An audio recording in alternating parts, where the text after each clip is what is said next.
Navalor followed your channel. I got a follower. Navalar. Nevalar. Ooh. Yeah. Awesome.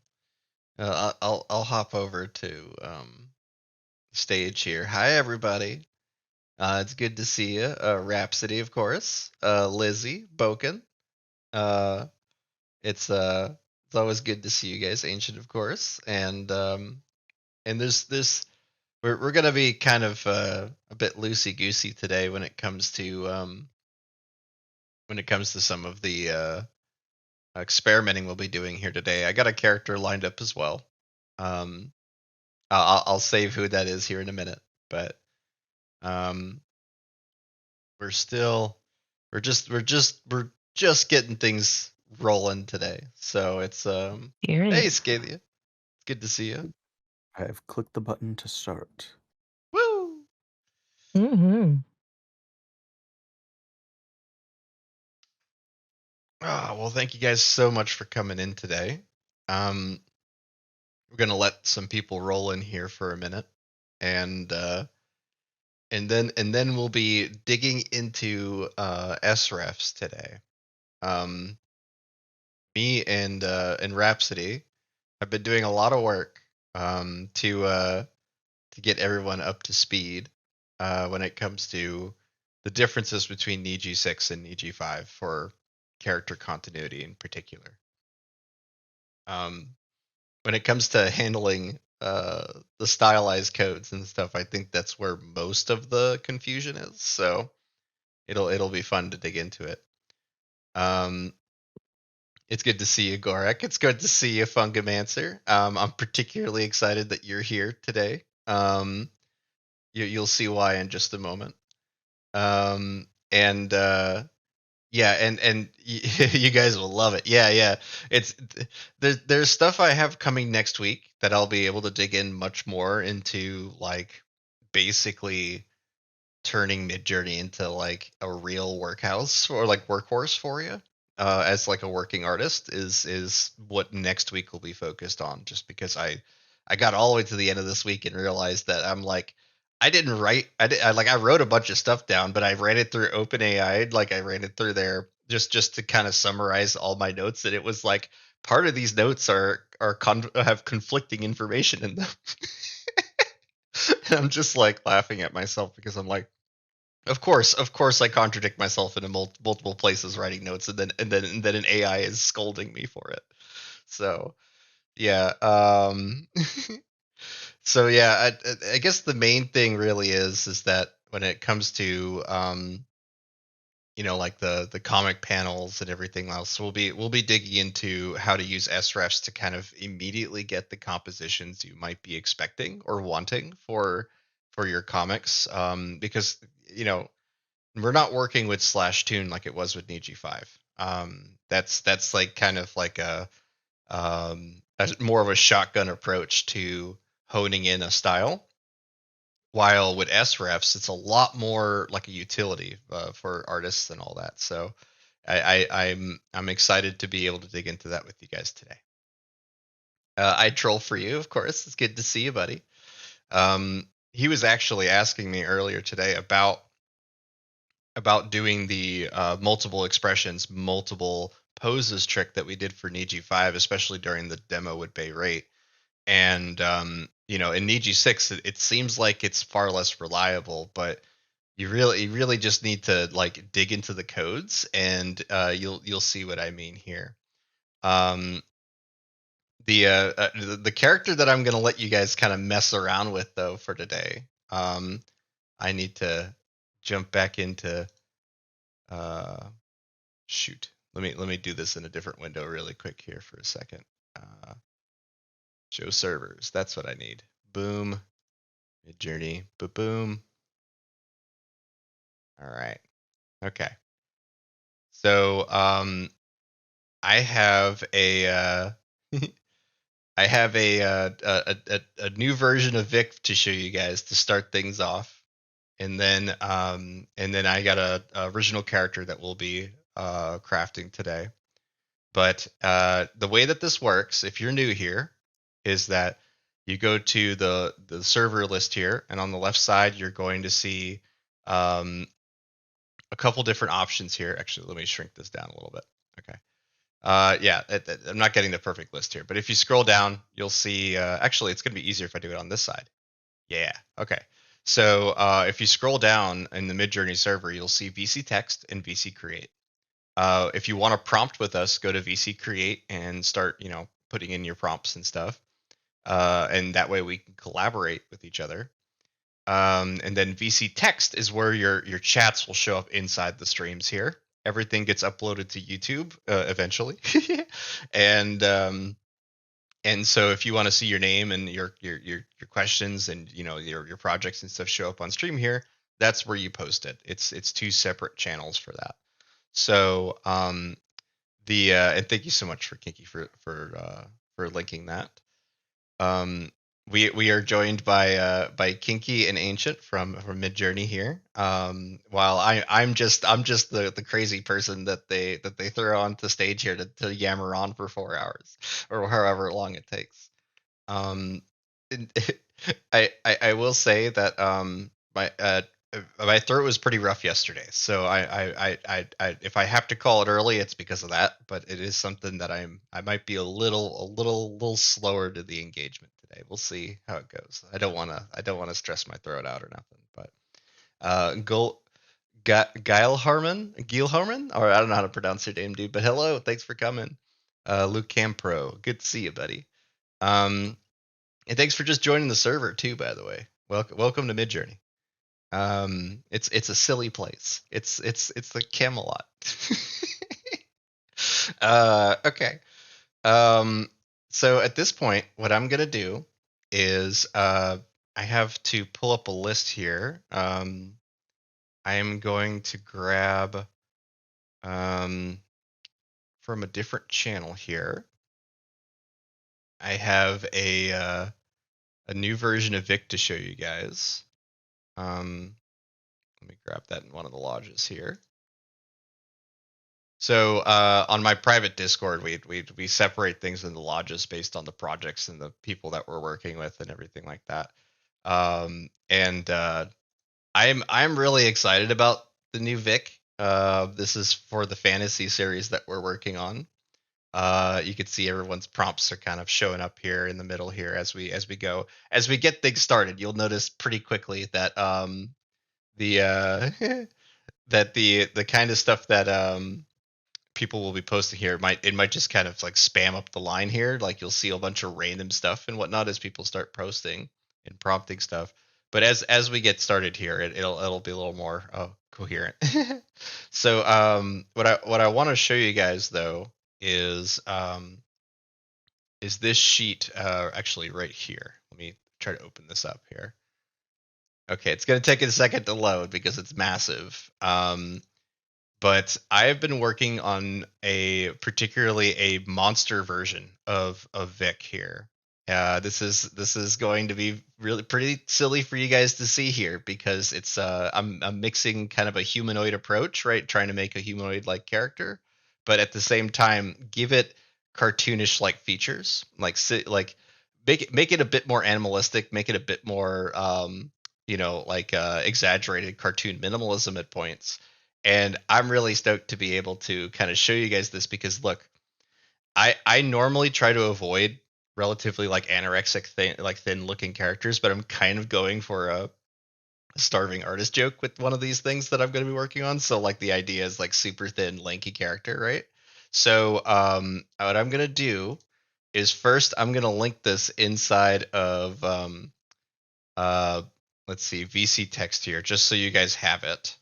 This should work for me to post it for you guys. It's a really big character sheet. There's a lot of different poses and things, especially the facial reactions. You're going to notice that I really went above when it comes to trying to keep the quality up on these. But the thing that we get out of this though is and I have the character saved here inside of my Midjourney as Vic 2. But just to kind of show this really quick, before I get into like saving characters in Midjourney or anything like that, because that always comes up whenever I show this. It's like, yeah, not everyone has access to this. You have to save the character prompts inside of your Midjourney account. But I have mine saved as Vic2 for now, and then I'm going to run a source reference of Vic2 on top of that, and I'll get into why here in a second.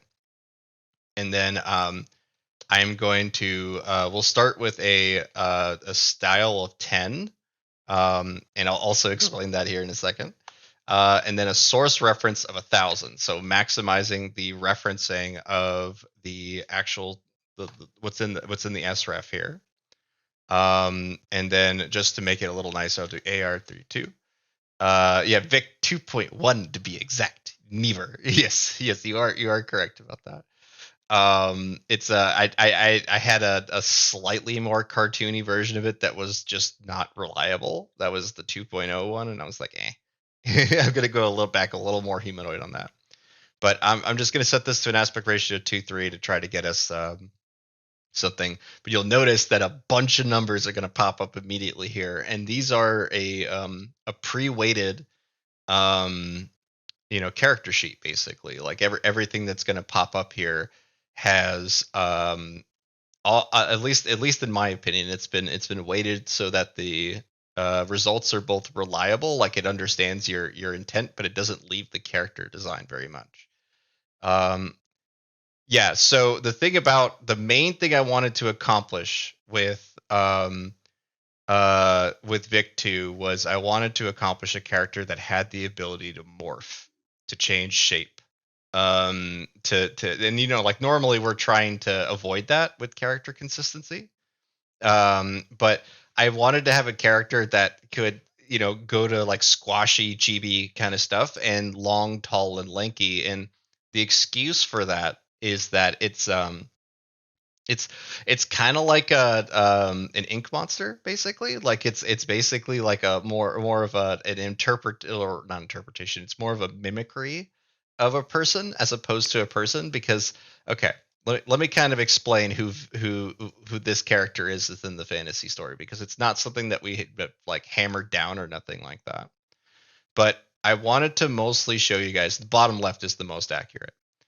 The what I mostly wanted to show you guys was that with this sort of character design here, the character actually the in terms of the lore for this is that the character is actually only the head and the hat, and the body kind of hangs as a like accessory thing that only exists necessary to walk around and move in the world, because he's technically a hermit crab. um he hides in the hat, and then can drop and dangle out of it. So like it's we're basically trying to dig into the idea of non-humanoid shapes and stuff like that, when it comes to trying to exaggerate and bring more cartoony features to Midjourney. So yeah, like Octodad. Yeah, like that. Yeah, sure. So I'm excited to dig into this with you guys and to kind of show that we can use our art to direct the wackiness of this, as well as the fact that in Niji 6, the style command, when you drop the style really low, kind of acts as a funny meter, and I'll get into that too. So cool. And we see Spirit Power RTX said, "Hey, I don't understand. Are you explaining a new feature of character consistency?" So we're about to get into this. So there's a couple different ways you can do character consistency inside of Midjourney. The way that I do it tends to be very reliant on whatever is kind of at least in version 5, it was more of an approach of just be as robust as possible, like provide as many angles, as many different options for Midjourney. With Niji 6, it's a lot more appropriate to understand the codes and to understand how to balance those codes, particularly the image weights and the fact that your source reference can be differently weighted than your main character prompt. So we'll get into all that right now. What I mostly want to show you guys when it comes to starting off with the character here, we find one that we like, right? So I'm going to go with that third one here. just to kind of pick one. I see someone else pick this one too. Let's see, a Fractal Bob picked that one. Nice. But basically, what we do is we first start off with whichever one we think is the most accurate to to our intent. And the way that that I generated that was just by using his image references. Each one of these pictures is a single image from the character sheet I linked earlier. When we get like a little later on in the stream, we'll start off with a fresh character so that we can start from the very beginning and start making that. Like essentially how to get them reliable within Midjourney. But first thing we're going to do, now that we have a pose that we like, or at least a character that we like in here, we are going to hit custom zoom. And, there's no text in here, which is fine. We just have our image links. And what I'm going to do is I'm going to hit the zoom pretty low. I'm going to do 1.2 or something, just to get us a little extra white space around it. And then I'm setting the aspect ratio to 3:2 to widen it up. And what that's going to essentially let us do is get us a nice a rectangular canvas to work with. We can switch to Niji6. We can switch to Niji5 if we wanted to. Right now, we're just going to use V6 just to show what this looks like with standard. Because this is one of the very few times I realized something. I usually stick to Niji 6. I usually stick to Niji because I'm trying to make something that looks a little more anime-esque or whatever. But what I found really exciting is that I can do more Western cartooning, but keep it consistent to the art style that I do in Niji 6 by switching to V6 for just facial and paints and things related to making the character more Western inspired. So you'll see all that as we get into it. Yes, and talk about the image weights. Yes, that's mostly because I am going through with every one of these, and also it's doubled up because of the SRFs. So it's a lot of, basically from here down is all duplicate. But you know that it's a long chain when you see the 3 dots, because you only get the full list. Like if you just copy this right now, you don't get the full list. If you only get the full list by like hitting variation subtle or strong on one of these and then going from there, but copying it from there. So what we want to do is we want to select one that doesn't have a lot of like riffraff or extra or distortion to it. So I'm going to go with that first one here, and then we'll do vary region. And the main thing here is we are going to select everything that isn't the character. Just get as close as we can. It doesn't have to be perfect. Let's go with something like this. We'll draw in what's left here. The important thing is, and this is super important for Niji 6, is that you only leave what you want in the frame. If your character is wearing the wrong pants, do not include those pants when you do this, because Niji 6 is far more reliant on what is actually in your canvas than Niji 5 was. So you see that I have this all selected here, generally making sure that I only have the character selected, blah, blah, blah, blah. And then what I'm going to do is I'm going to come up here, make sure that I look for the SREF particularly. And so we'll just kind of, I have to minimize this so that we can see. What I'm going to look for is my SREF here. I'm going to delete everything, my entire prompt before the SREF. And I am going to put multiple expressions, multiple poses, which is something you guys will remember from before. But I Troll For You asked about, why is this not working for me right now? And the thing is that it used to be that you only had to switch to Niji, right? But now, not only do we switch to Niji 6, but we also make sure that our style code is set really low. I have it set to 10. And then we'll submit it here. The reason why, oh, hold on. I forgot to put another hyphen in front of Niji 6. Oops. Boop. And then submit that. Now remember, I have my source weight at 1,000. That's the maxed value for being able to reference um, the like what's inside of the source ref. Okay, I have the source ref itself fully weighted, like as in the character sheet. I've gone through and the poses that have the least like essentially when we go through this sheet. I'll explain this a little later when we create the custom character, but um, the main thing I'm looking for when I'm weighting these is how unique it is. So if essentially it's a full body pose, especially a dynamic pose, I probably have a higher weight than if I don't.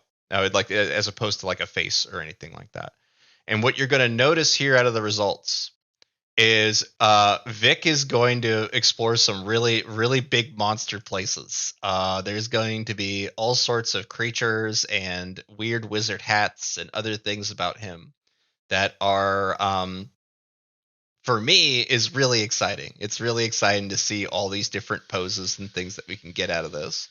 But right now, I would say only that first one is probably as close as we got with it.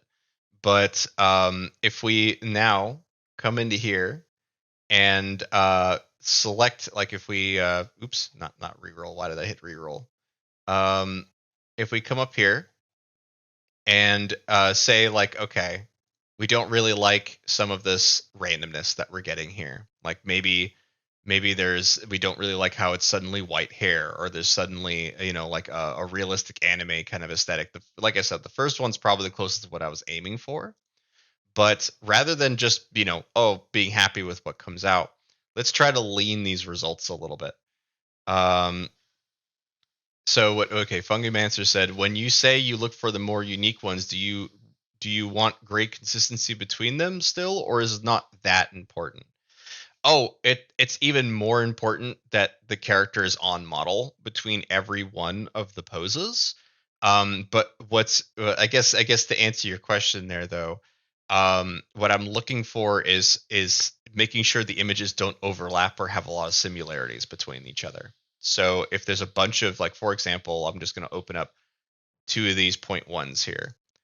So the thing is that, like, I don't really want a lot of influence from these two pictures. One, because he's not wearing the hat in this one, and two, because it's a bit farther and covered up with hair, and basically it's not a great representation of who Vic could be, like what this character is like. But then let me open up one of the ones that has a weight of 8. Now it's a full body lanky character with clearly set eyes, and basically it just gives me more information of what I want. So I'm literally putting an arbitrary value on each one of these poses, and then checking the results to see how consistent they are. Uh, but so let's see here.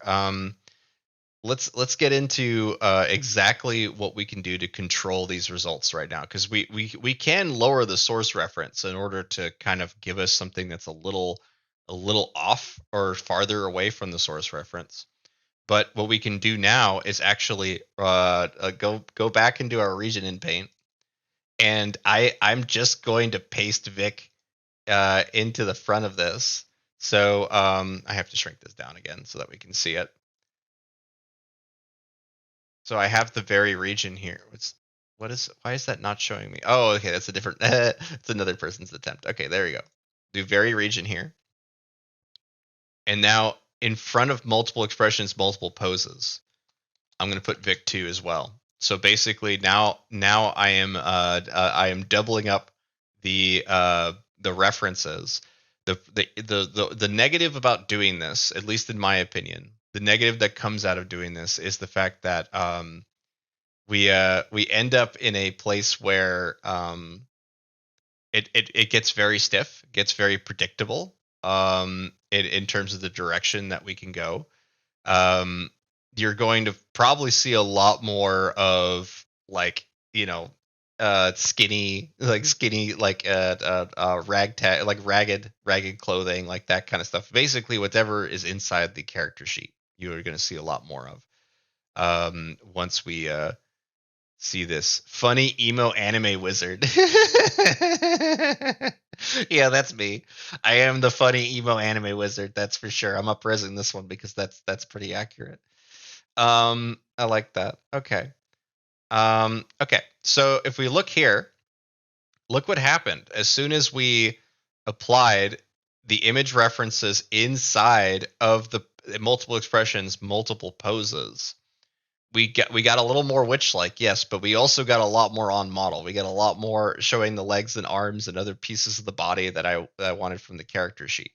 So if I pull up that character sheet really quick, you could see that a lot of my references that are going on here are there's a lot of skin actually. There's particularly in this far left one here. I went a little dangerous on this one. I'm glad Midjourney didn't image filter me too hard on this one.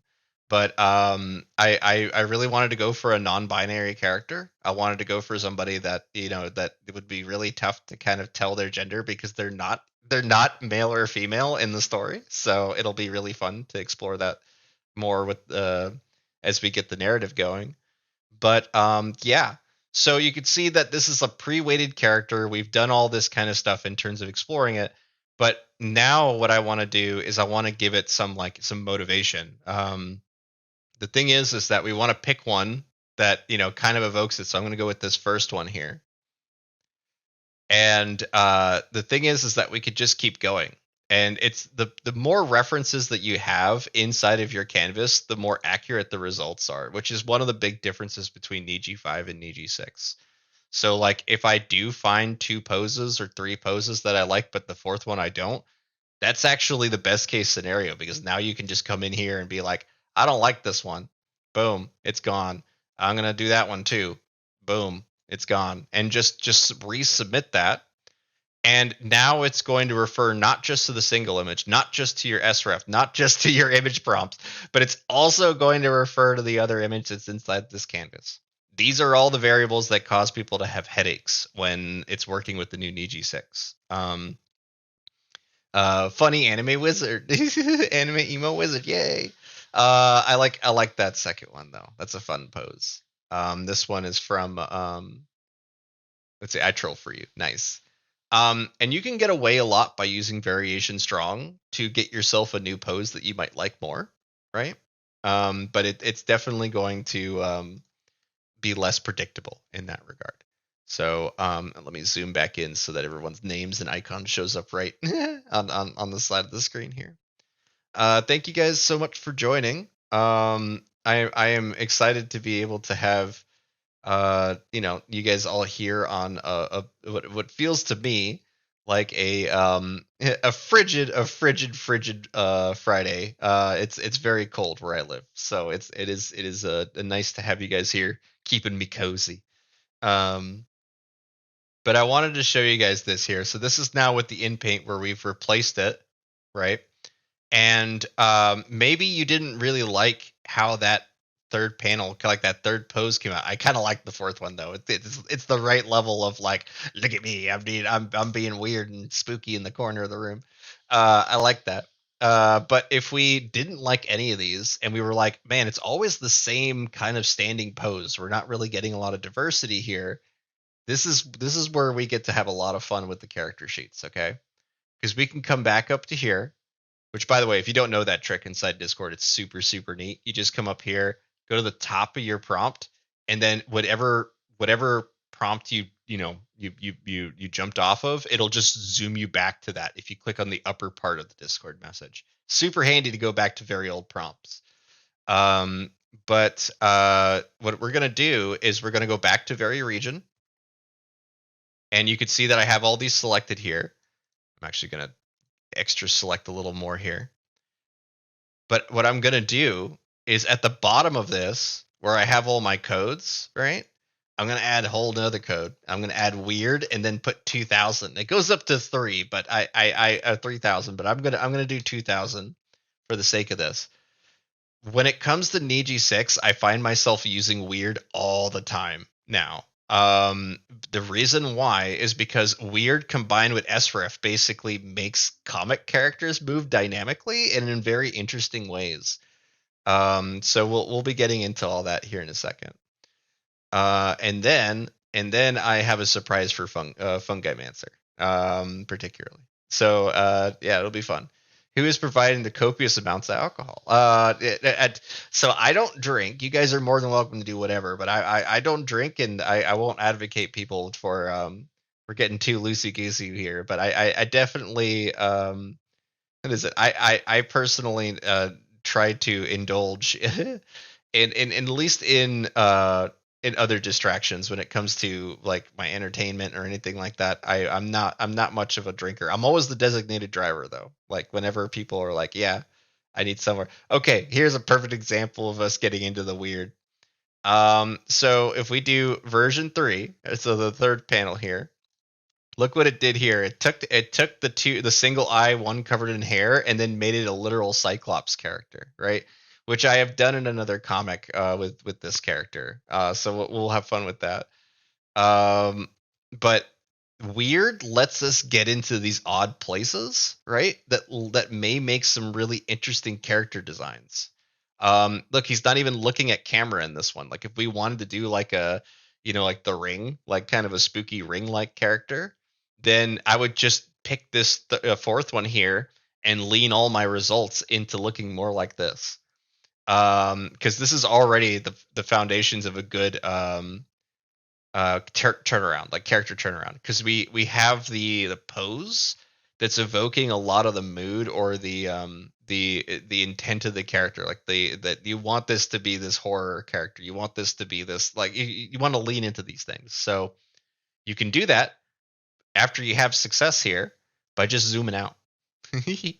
um and that works because we have the multiple expressions and multiple poses inside of the prompt here. So depending on the results that we get, we'll see what kind of comes out.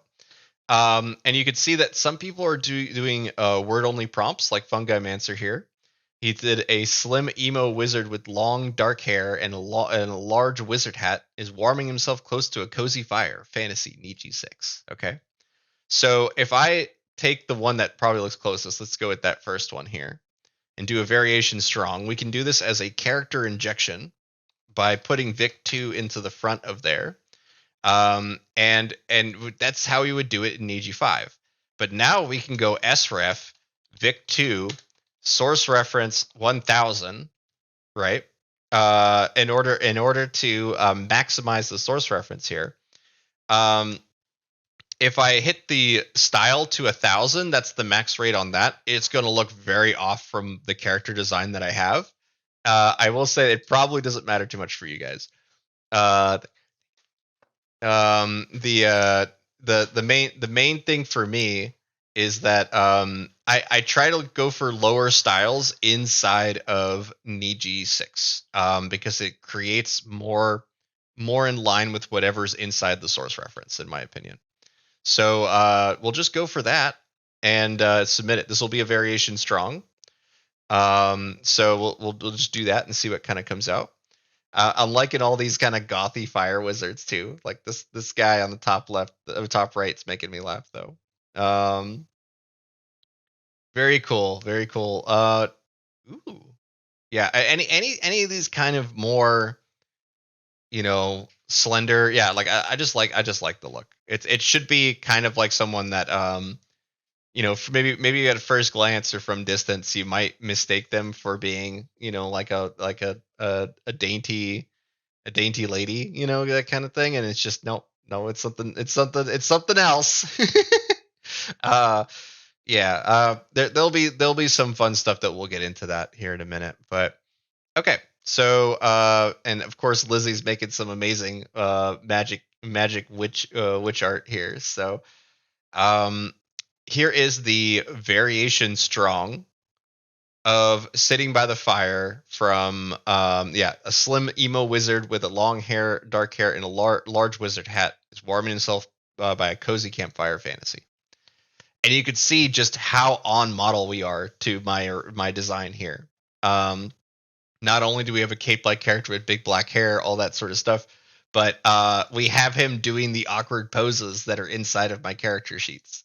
Particularly these kind of like claspy hands and yeah, it's great. It's amazing what you can do with source reference now. It's even more amazing when you can start to draw using source reference. So we'll get into that here in a little bit. But we're going to start with a new character while you guys get to play around with the new fantasy Vic. I really want to see where you guys push him. I like understand that like Vic is basically like a character that can morph his shape temporarily. Not like a shapeshifter. He's not turning into a hawk or an eagle or anything like that. It's more like if you're familiar with the game Prop Hunt, from the Valve games, Prop Hunt. Think of it more like that, where he's like, I'm a chair all of a sudden, or I'm a whatever. Like it's basically like inanimate object character. So that's where we're gonna have fun with it in the story, and then kind of go from there. So let's get into our original character for today. I'm gonna quickly open up the black box so that we can pull it out. The way to pull out this new character. So the way that this works here is, ooh, I like these. I like these. Yes, I like what's coming out from you guys. The way that this works here is that we have something called the black box, where you can submit your character designs. And there's no guarantee it'll get done. There's no guarantee that I'll even make it look like your character. But the idea here is that we get to review not just your character's design, but also it's your character's like background and mostly the alignment chart, because people will have all sorts of motivations for why they might want to make a character from a villain to a hero or whatever, and it's kind of hard for me to assume that just by seeing it. um a lot of my characters are spooky heroes. They're meant to initially be scary, monsterish, villainous looking characters that turn out to not be that at all. And that there'll be plenty of that with some of the stories that we'll be getting into. But the black box is the best place to submit and see your character show up on stream. So for today, the character that we will be digging into is actually Fungalmancer's sloth dude here. I'm excited to dig into this one because it does have some cleanup that's necessary that we need to get into, but I think that we might be able to make some interesting results. We'll see how much of the realism we're able to retain. Oftentimes, especially with NG6, shadows can play all sorts of problems with when it comes to continuity.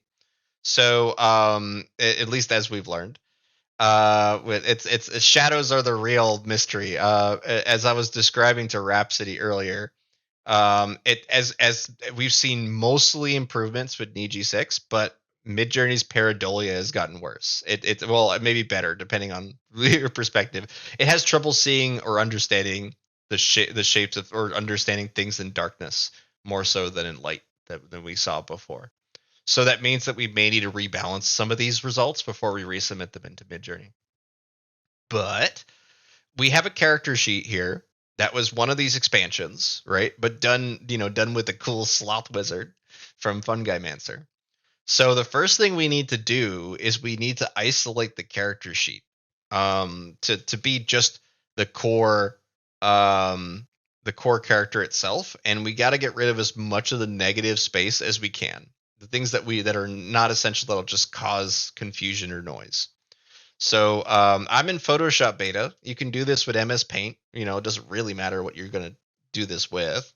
But the first thing I'm going to do is just isolate the character itself, and then get rid of any doodads and things. So I'll just come over here and select each pose. I'm just going to copy and paste it for now on top of this canvas. Yeah, you'll see my layers. Each pose will become a layer inside of Photoshop. And I am just going to try to get rid of as many of these kind of accessory flowers and things that we might see on the edges, just because they are going to add artifacts. And we really want the only thing that comes out of this to be our our character itself instead of everything else. And everything else actually means things like the shadows on the floor as well, because shadows again have tons of effect with AI. It has to give a reason for why that shadow is there. When it comes to giving a reason or a logic to the world, or especially if you're driving off of existing imagery, right? So we ideally want to come in really close when selecting this and just get us there. From Fungalmancer, excuse the dude, he's a sloth, kind of lazy with cleaning off the weeds and branches. Yeah, I bet. Yeah, and to be fair, the character would be covered in them, but I because if you know anything about sloths, and I hope you guys do. The thing about sloths is that they're covered in basically like mold and fungus and stuff like that. Whatever they are definitely gross animals in that regard. But that means though that we can kind of play into that. We can kind of play into the dirtiness, the sort of what is the forest wizard, the green wizard from Lord of the Rings, like kind of like that, where everything is just kind of a moss in terms of the aesthetic. But yeah, I'm gonna copy and paste all of these poses here. Oops. Like that. And not all of them we need. Some of them are going to be less necessary than others. We mostly need a back front profile and a 3/4, and a 3/4 is like kind of like this, like where there's a bit of a in between a profile and a face front. You're more likely going to get a bunch of 3/4 whenever you do this. At least the thing that I see amateurs, especially like people who are just getting started with this stuff, doing is that all their poses, or especially all their expressions, are just the same expression at a slightly different angle. This is very common with AI, especially if you don't have your weird value cranked up. A lot of your results will be similar to each other. Oops. And you avoid that by having by either using the weird command or by really encouraging diversity through your prompt. So outside of the parameters anyway. All right. Let's take a look here and see how many of these poses I managed to do just now. All right. Looks like that middle one down here I didn't capture. Do that.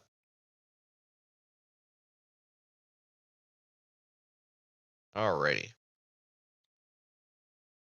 And what I usually do is I just mute this to confirm, see if I have anything. I know that there's that one face that's up here. The reason I don't think I need this one is it's literally a copy of the one on the left and the one on the right.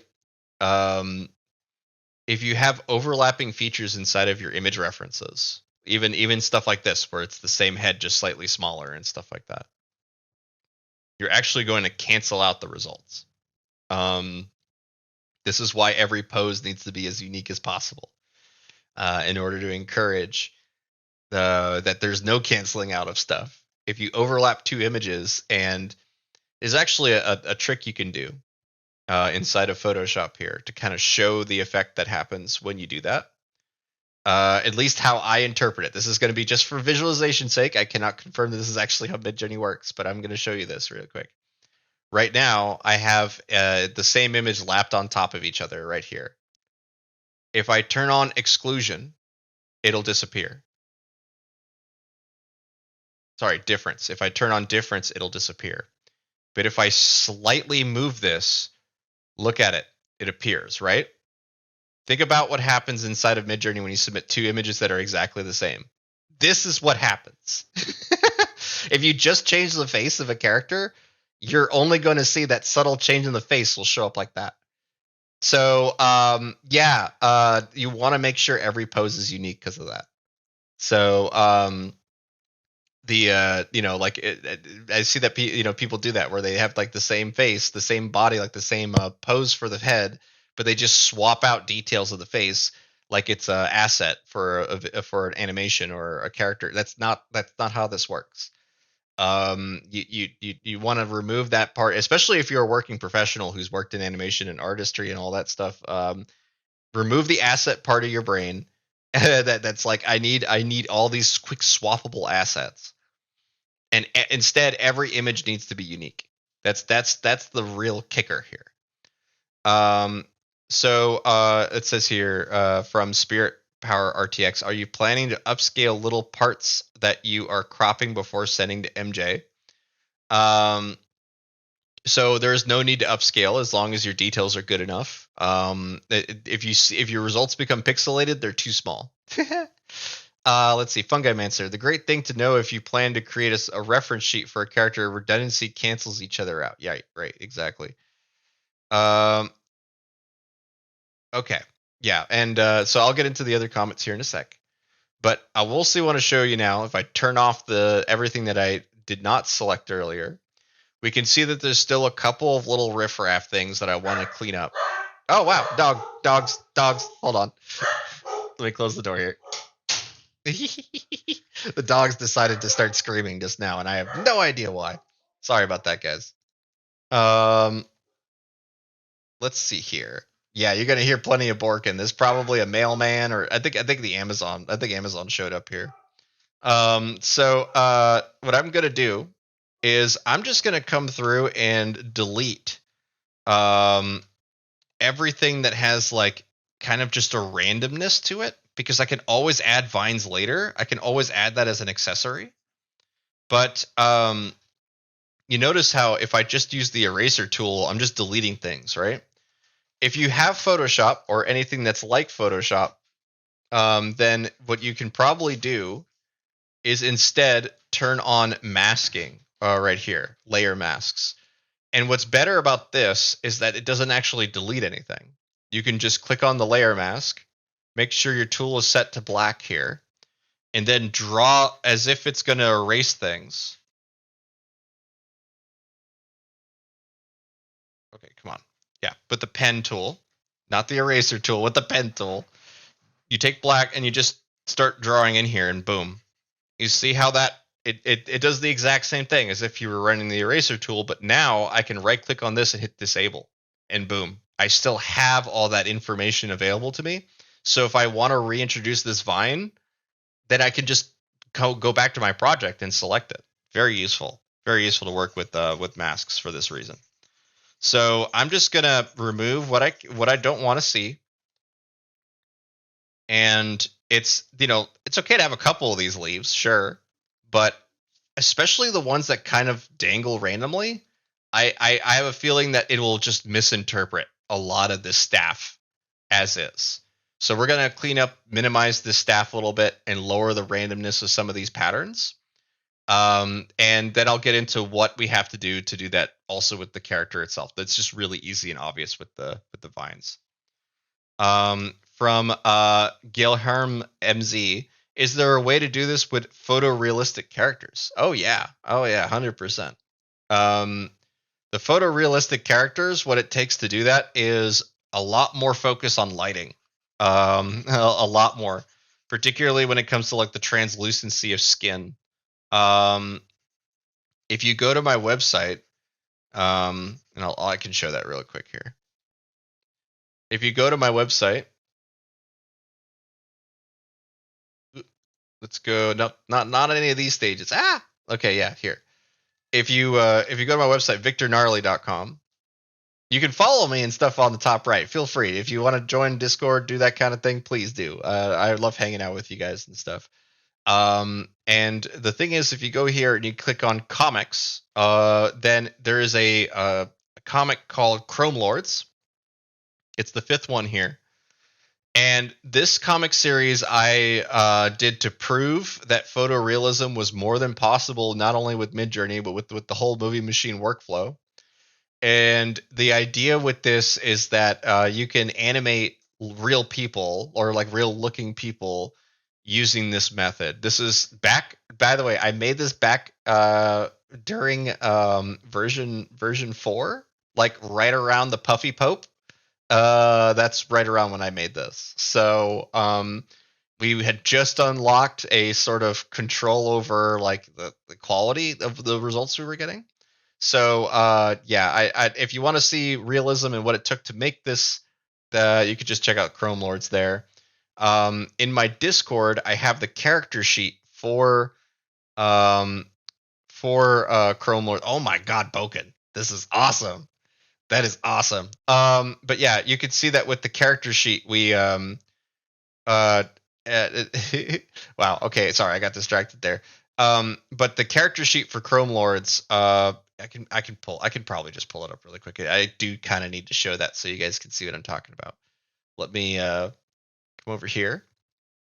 Going to into my Discord here, you'll see that there is a couple different lodges and things. But if we click on the what is it? Completed and retired on the bottom here, you're going to see Chrome Lords.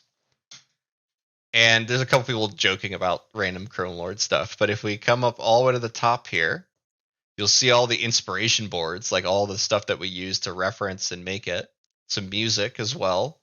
So some of the in production stuff. But here's what I mostly wanted to show you. Talking about live action here.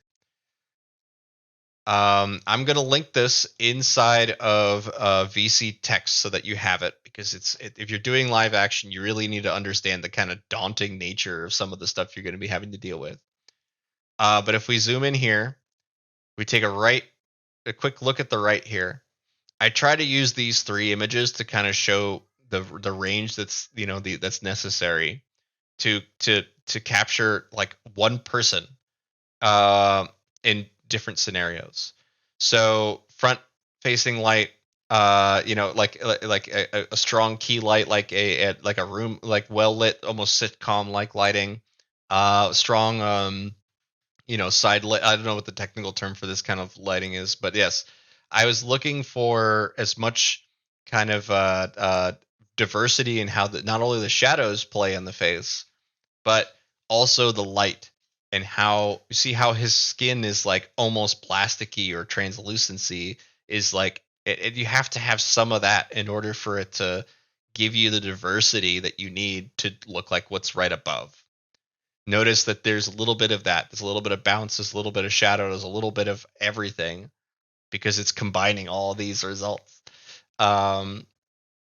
And with Niji 6, there will be new challenges, things that that you did not have with Niji 5 or 4, by the way. So now this is we're 2 versions ahead now of what I used to make this. So yeah, I hope that helps.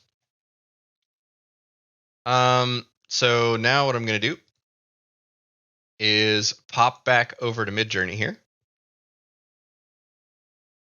Check out look at the chair. That's perfect. You guys have fun with that. There is something called nulling that you can do, by the way. That is like, all right, I want to see all the different potential poses and things. I do have to do a quick little shout out here too for Princess Lux. She messaged me actually, and I haven't had a chance to get back to her yet. But I really do appreciate the checking in on things and whatnot. I've been so crazy. I apologize about not replying, but it's I'll get to it. I assure you. It's good to see you.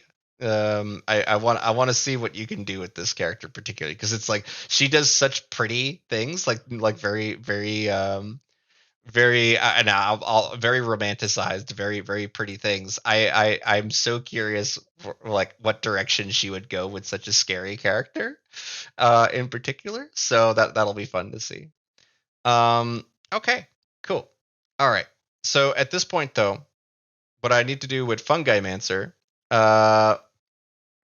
is I need to jump over to the tablet here. And essentially what I'm gonna do is, just for the sake of easy replication, I am going to get rid of every leaf except the top one there, so we can kind of evoke a little bit. Oh yeah, this is going to be occasional growth or not, but I really don't want it to confuse anything that this is a staff or whatever. It needs to know that this is a wizard staff with an orb, a power orb that's in there. I don't know when this happened, but whenever people decided that like technology is their orb that they're staring into, the ponder on, I just fell in love with the whole idea of like, okay, technology is just magic now. So we're just looking at our orbs. I cannot wait until some tech company makes orbs a real thing that we can stare into, and it's a little holographic display. Oh, we're gonna go nuts for that. Oh yeah, absolutely. Okay. So at this point, though, I'm going to take a couple of sips from my smoothie here while I clean up the art for this. And I'll see you guys in about a minute or so.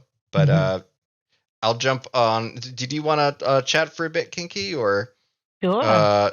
Okay. All right. Let me throw maybe you we on. can Yeah. Go ahead. give you the story behind the orb. Ancient Chaos could probably tell it better.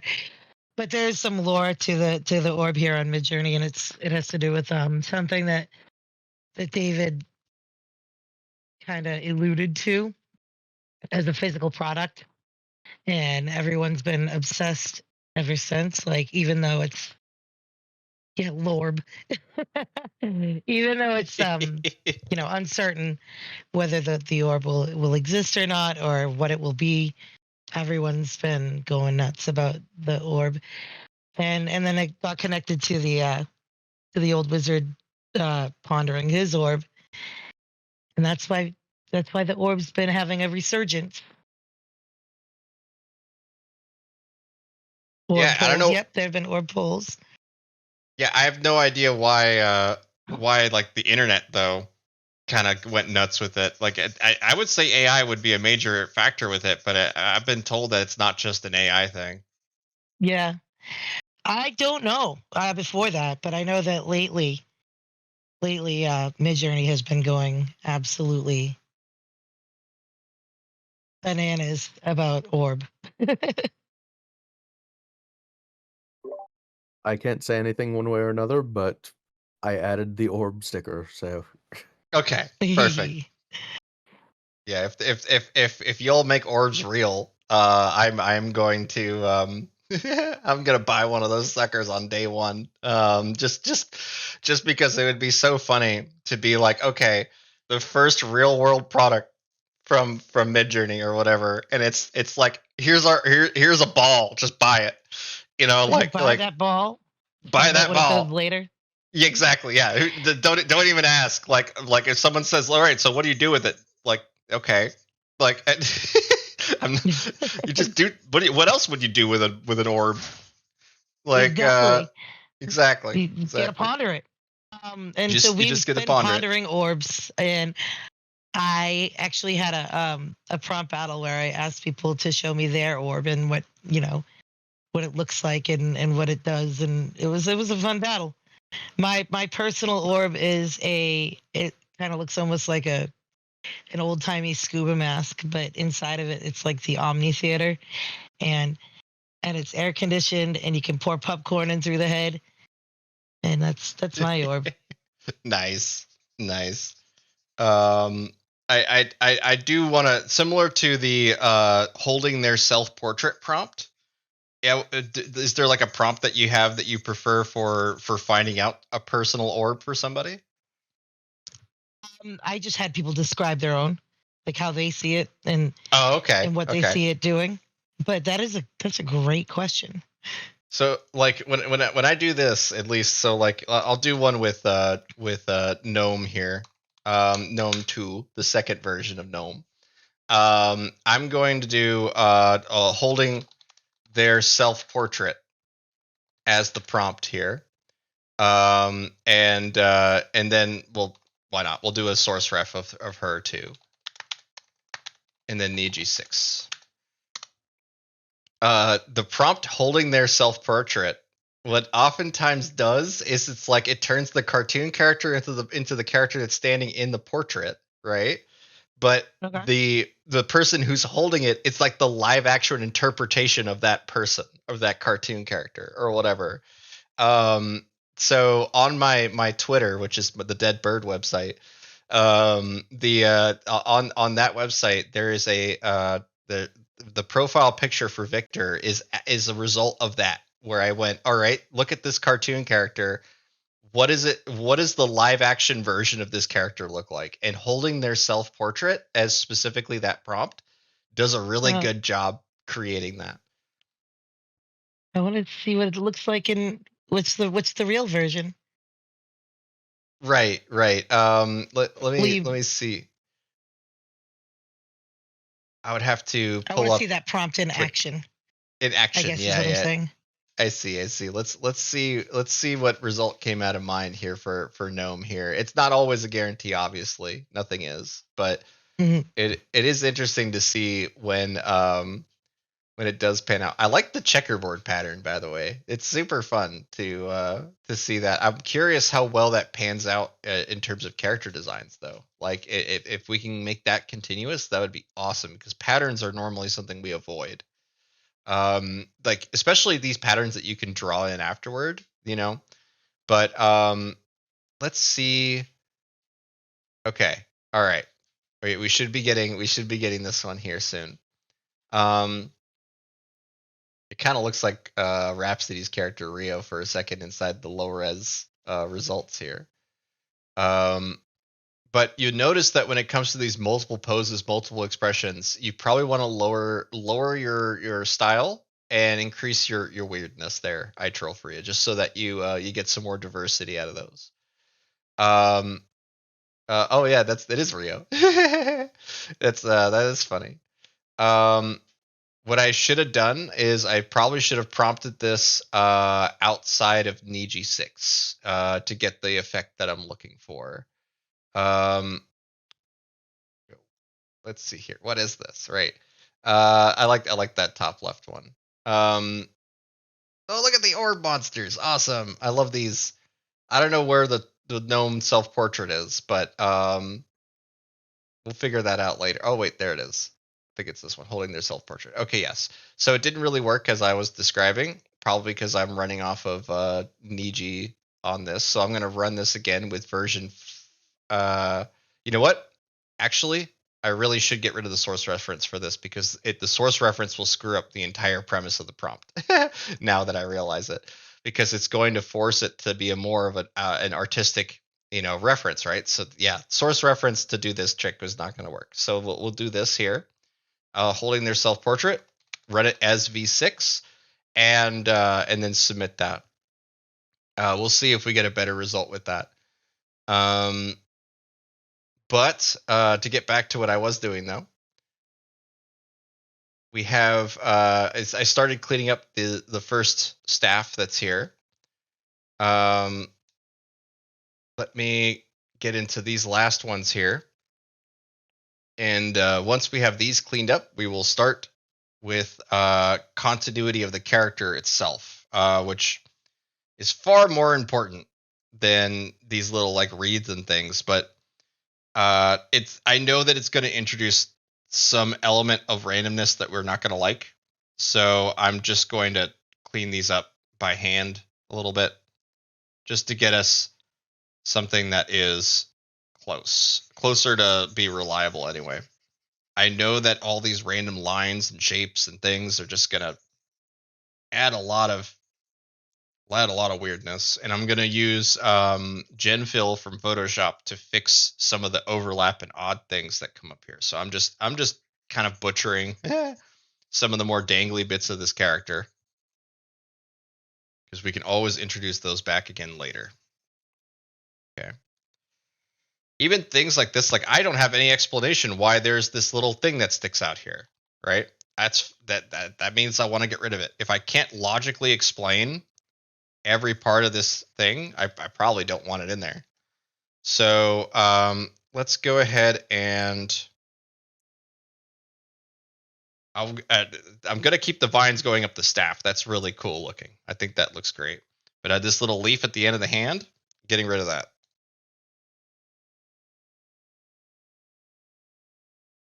There are things that I just, after doing this hundreds of times with you guys, I have learned that there are essentially good shapes and bad shapes. um, the good shapes are the ones that you want to see again and again and again inside of your your characters, and the bad shapes are the ones where they keep if it keeps showing back up, you're not gonna like it, right? So for example, like if this one specific leaf was always at the end of his like kind of capey dress thing here, then like it could be just this really repetitive feature that just creates like a dullness to it. Will it actually do that? I don't know. But in my experience, the more random your details are, the less likely it's going to give you a decent result. So I'm just going to come into here and delete everything that's above this.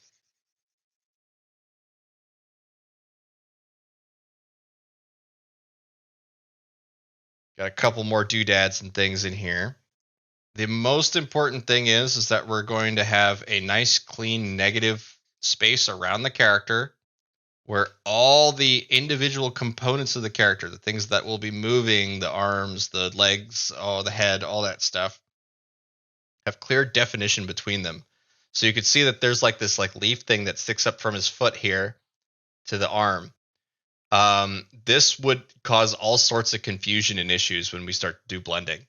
So because these features are not perfect, they're not done in 3D and we can spin them around reliably or whatever, they will only add noise. They will only add chaos to our process here. So the cleanup side of this relies heavily on being able to have the kind of like mental spatial knowledge to remember a character from different angles while you're working on it. It helps to have two viewers open if you have trouble visualizing, like say you have aphantasia or something. Then it helps to have two views of this canvas. Maybe on a second monitor you have a full view, and then you on your second monitor or your first monitor you have a your close-ups and stuff where you're really working on it. We're just ideally going through this, and we are trying to find any kind of odd bits and things. So if I now zoom out all the way, there's a little bit of dangly stuff underneath his arm, which is fine. I'm going to get rid of this one though, so we can focus on this left side being the one that has it, or his right, our left, will be the one that has this kind of dangly bit here. And the cool thing is you can actually see a little bit of the chimera effect that Midjourney has, where this little extra doodaddy bit, look, there's no like barely any shading on it. That's just because it's not really photo bashed or anything, of course, but it's definitely there as an artifact basically of something else. So I'm going to get rid of that. Boop, boop, boop, like that, and just manually clean up a little bit here. And you guys are going to see why I'm not just like automatically painting this white or filling it in or anything like that. You'll see why in just a second. So let's see. The nib scratching is giving nice ASMR. Is it? Can you actually hear me scratching my nib on the screen? That's funny. Yeah, yes. Oh wow. Okay. My mic is a lot more sensitive than I thought it was. So what I want to do though is the game sphere. Yes, we want game spheres. Make it happen, Midjourney. Okay. So what I'm gonna do though is take a look at one last little bit here. We have some extra leafy greens here. I don't want too many of these, so I'm just gonna clean that up. go for that. That seems pretty good to me. That should be fine. Okay. You also got a notification on your phone. Yeah, I did. Yeah, I did. Huh? Yeah. Yes, I did. Anthem Medicaid. You have a doctor's appointment. Okay. I don't care. Let's like I know this. I'm good. Let's see here. I'm going to now take a look at the full canvas here. You can see just how much I've cleaned up. But you'll notice also that wherever I did the cleanup, there are these holes now. And what the holes indicate to me actually is where I need to gen fill things, where I need to fix things up so that there's not like odd doodads and things. And we're going to mix that stage with the cleanup of some of the straps and arms and things that are here too. So basically what we want to look for is how random is this? You know what I mean? Like compare this pose, which is the exact same pose, by the way, just one of them as a staff. Compare this pose to this pose. What's different? First immediate thing is the color of the suit or the underline here is different. It's more a turquoise blue. So we don't want to use both of these images because they're almost identical. We want to use one of them, right? And so I'm going to first off, we'll just go ahead and click this one here. Oops. Click this one here, and I'm just going to mute this because I don't even need it. With the amount of overlap inside of that art, yeah, there's no reason I need both of those images. But in terms of looking at them side by side, though, you know, the continuity that we do see is this kind of white patch here. The blue is shown here. There's a little bit of blue here, also shown here. That's all fine. But the issue that I'm seeing now, though, is that look at like the back and like how the straps and all the weird twigs and things that are hanging off of it. It's almost like a mirror of the front, right? Because it is. It's very much a what is it? Just kind of a random smattering of straps. I think Midjourney's gotten better about this, but it kind of reminds me of like a DeviantArt account from like the late 2000s, right? Where it's like, hold on, let me put as many belts as I can on my character as possible. Like that's the effect I tend to see. Let's go ahead and dig into continuity here of this using GenFill.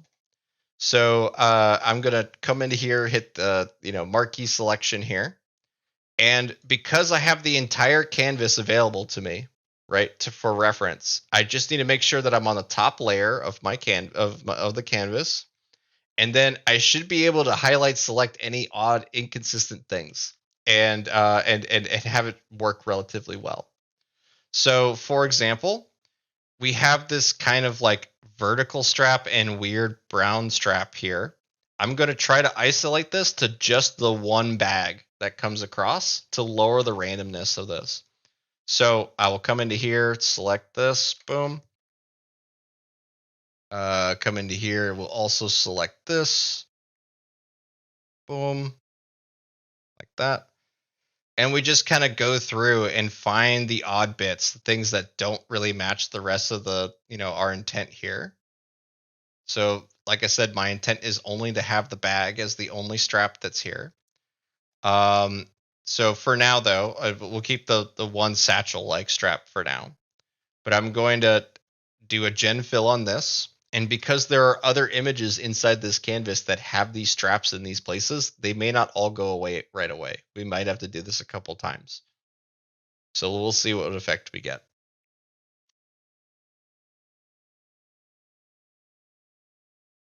Oh, Rhapsody said, lol, I never thought about that DeviantArt trend before, but you are totally right. It's a thing. Oh, yeah, it's certainly a thing. 100%. Yeah, way too many belts? Oh, yeah. So if you look here, all these are good, basically. But we want to find the one where the kind of like pattern or randomness is the most predictable. And I would say that it's this one where there's just a little bit of a peak of teal, like this turquoise like color coming up here, and calling it a day off of that. So GenFill is amazing for this. Let's go ahead and try to do the other ones as well. Get this one here. And this will simply look better the more that we do it, because that's at least in Photoshop, that's how the gen fill works, is that the more consistent all your other images are inside your canvas, the better the results are.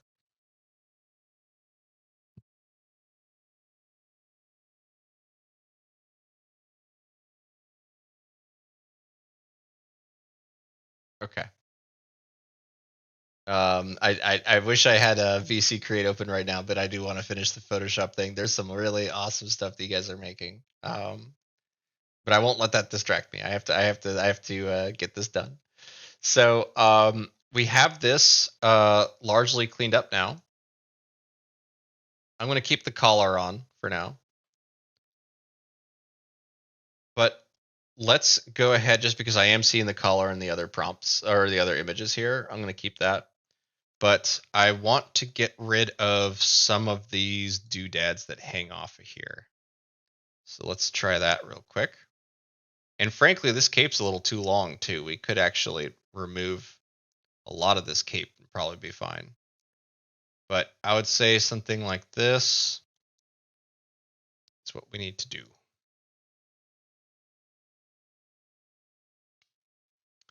Oh yeah. Anything that you guys make, we'll be digging through and finding the gems that from the stuff you guys make, and what you can do as a trick, by the way, is it's not a trick. It's actually a very useful thing. If you are inside of Midjourney and you really like one of your prompts and you want to bring them to a different server, like say you got some buddies and stuff in a different server that you want to be making stuff with, then you can just hit the 3-dot menu here and then hit the envelope. And what the envelope's going to do is it's going to shoot a PM over to you from Midjourney, and that PM will include your job ID, so that you can then just type /show, include the job ID, and it will show up inside of any other server that has a Midjourney bot in it. So very cool. I love this, by the way. That's awesome. I love anything that's just like, oh, it's like this like weird mix of like male witchy monster. Oh yeah, 100%. Love it. Okay, cool. So now we'll go back over to Fungalmancer's design here. And we can see that out of just gen fill, it did a great job just kind of fixing up some of this back here. But I want to come in and fix up this last little part that's here, because I do feel like that's an artifact.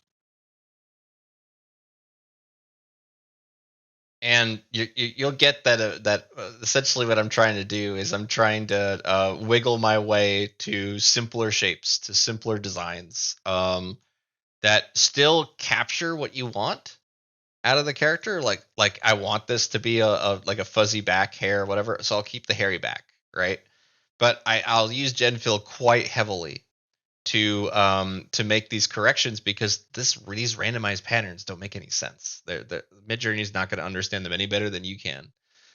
So we just kind of come in here and clean up the one, everything that just doesn't look right. Like the satchel that is on the front of him is deconstructed and on his back here, right?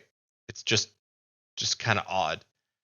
Classic Midjourney results of this, but we want to make sure we also keep what we like. So I want to come into here and rotoscope this, or sorry, marquee select the things I like, and we will add this one. Yeah, there's a logic game that kind of has to happen here, and I think a lot of people fail that logic game. Like they don't really understand that, like, oh, fabric doesn't flow that way or whatever. And it's an example too. I remember this from one of the prompts that we had inside of my Discord, where somebody was having trouble controlling a character's cape. Right, they were always coming out like not in the medium that they were choosing. Like they kept making them stop motion characters. And I was like, well, yeah, because the cape isn't flowing like fabric does. The cape looks like a stiff piece of fabric. It doesn't look like a cape. If the cape is not full of wrinkles and draping down and hanging on something, and it's not going to behave like a cape does. It'll behave like whatever it looks like. So, because of the result was super much like a miniature, right? That meant that the world was trying to compensate for that look. Yeah, yeah, for sure. You want to make sure that you're experimenting a lot.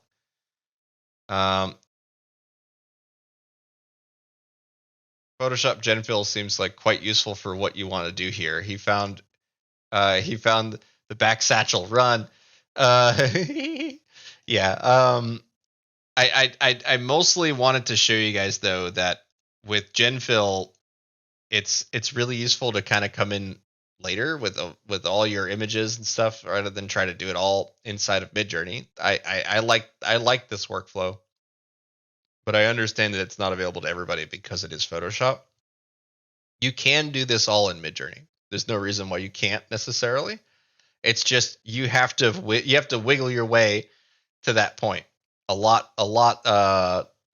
what is it, a lot differently than how I'm doing it, where it's a little more direct because I have the ability to turn off layers. I have the ability to say I do and don't like this, and but Midjourney it's a little more rudimentary than that. So I'm gonna go ahead and get rid of these last straps here.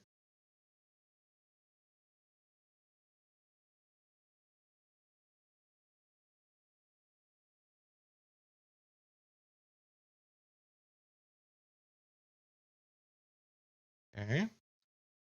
Got a couple more up here. I wanted to thank you guys again for joining. This is awesome. I always really appreciate whenever we got folks in here chatting and making stuff together and doing all sorts of other cool stuff. It is quite often that I am in a position where I don't really know what to do next, and you guys are the whole reason that I know. Any ideas at all are heavily inspired by the silly things that you guys get up to. The I have a couple of comics that are wholly derivative of the nonsense that we get into here. Mostly the Kinky and Bob's Blazed cat comic. That one's a lot of fun.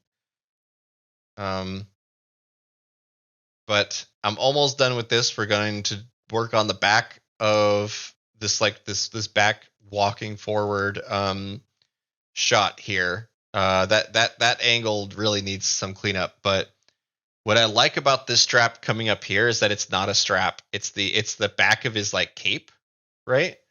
And I'm going to preserve that in this one and see if we can replicate that. So we have a bag, a single liner, like liner for the cape, and a neck liner as well. That to me frames the outfit. It frames the silhouette of the shape so much better than if you had all this junk that's in the middle of it, kind of acting like almost like a Celtic flag. I don't know. That just doesn't look good. And it's this random, right? I will keep the one that's here, but you notice there's a duplicate of it right here. These little things you want to be like, get rid of it. That kind of crap. So let's go ahead and clean this up a little bit.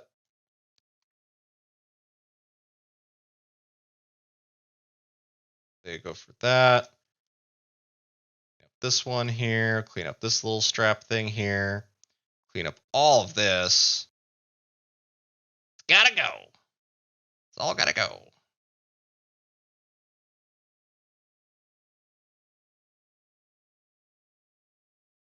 See how that cleans up right off the bat.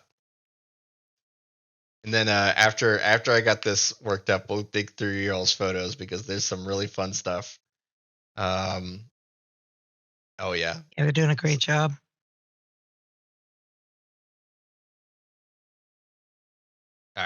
I'm going to say this one's good here. Now, we do need to kind of clean up this corner. You know, like, again, it's evoking tree branches here, right? That's why it looks the way it does and whatnot. But we kind of want this to evoke the edge of a cape. So I'm actually going to get rid of all of this. Let's get rid of this right here, like so. And like that. And we'll see if that kind of makes the correction there. The logic being here is that one edge of the cape is coming down and being dragged by the other foot here, to kind of evoke like there's a twist, right? That's here. So that's pretty cool. But I want to go a little farther than that. There's still a false like hallucination of the same band on the other side here. So I'm just going to come in like this. And I'll get rid of the vine that's here as well. And you'll notice that when I'm using GenFill in Photoshop, I don't ever actually write any words in there. I'm working entirely off of image interrogation because that's how all my stuff works. It's like I'm referring on itself constantly. So that looks pretty good to me. There's still some background shadowing that's weird, but that's fine. We'll be getting rid of that eventually. And then I think this is the last one. Let's take a look.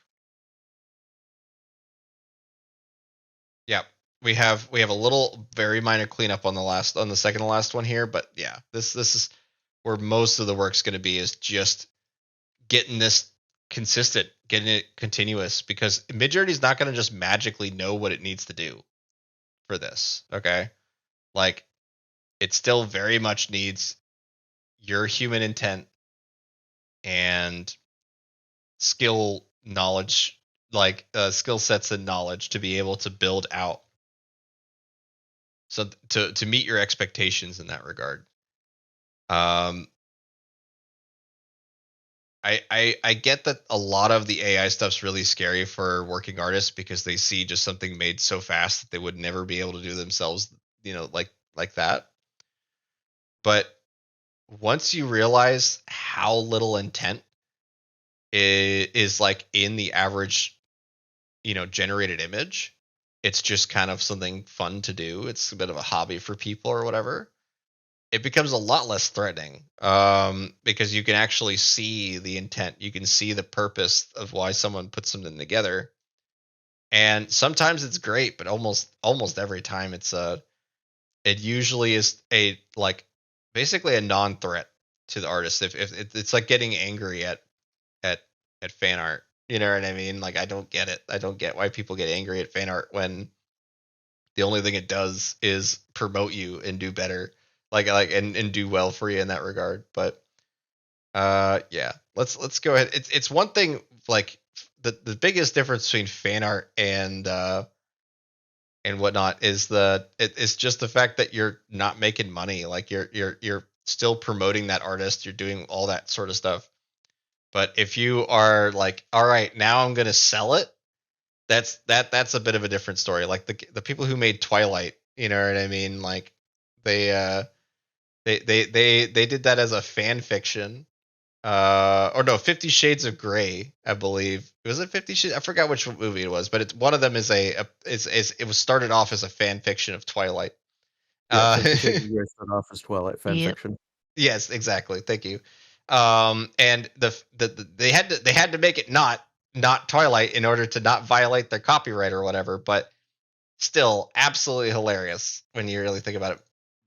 About like the origins and stuff like that. And we'll I think that any sort of stuff you guys make here will eventually have to follow that kind of rule too if it ends up getting popular. You know what I mean? Like, yeah, make your fanfics, make your fun fan art, do that kind of thing. But if it gains any momentum at all, you better be prepared to make actual choices for yourself in that regard. All right, we're almost done here. I'm just cleaning up this last shoulder bit here.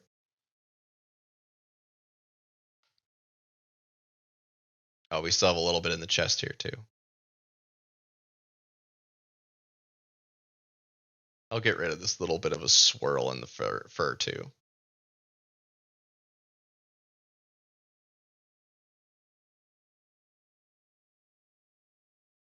I kind of like how, because of the fat belly, it made like it's almost like a sumo wrestler pouch on the front, like where it's like the belt kind of hangs like a gut, like a beer gut.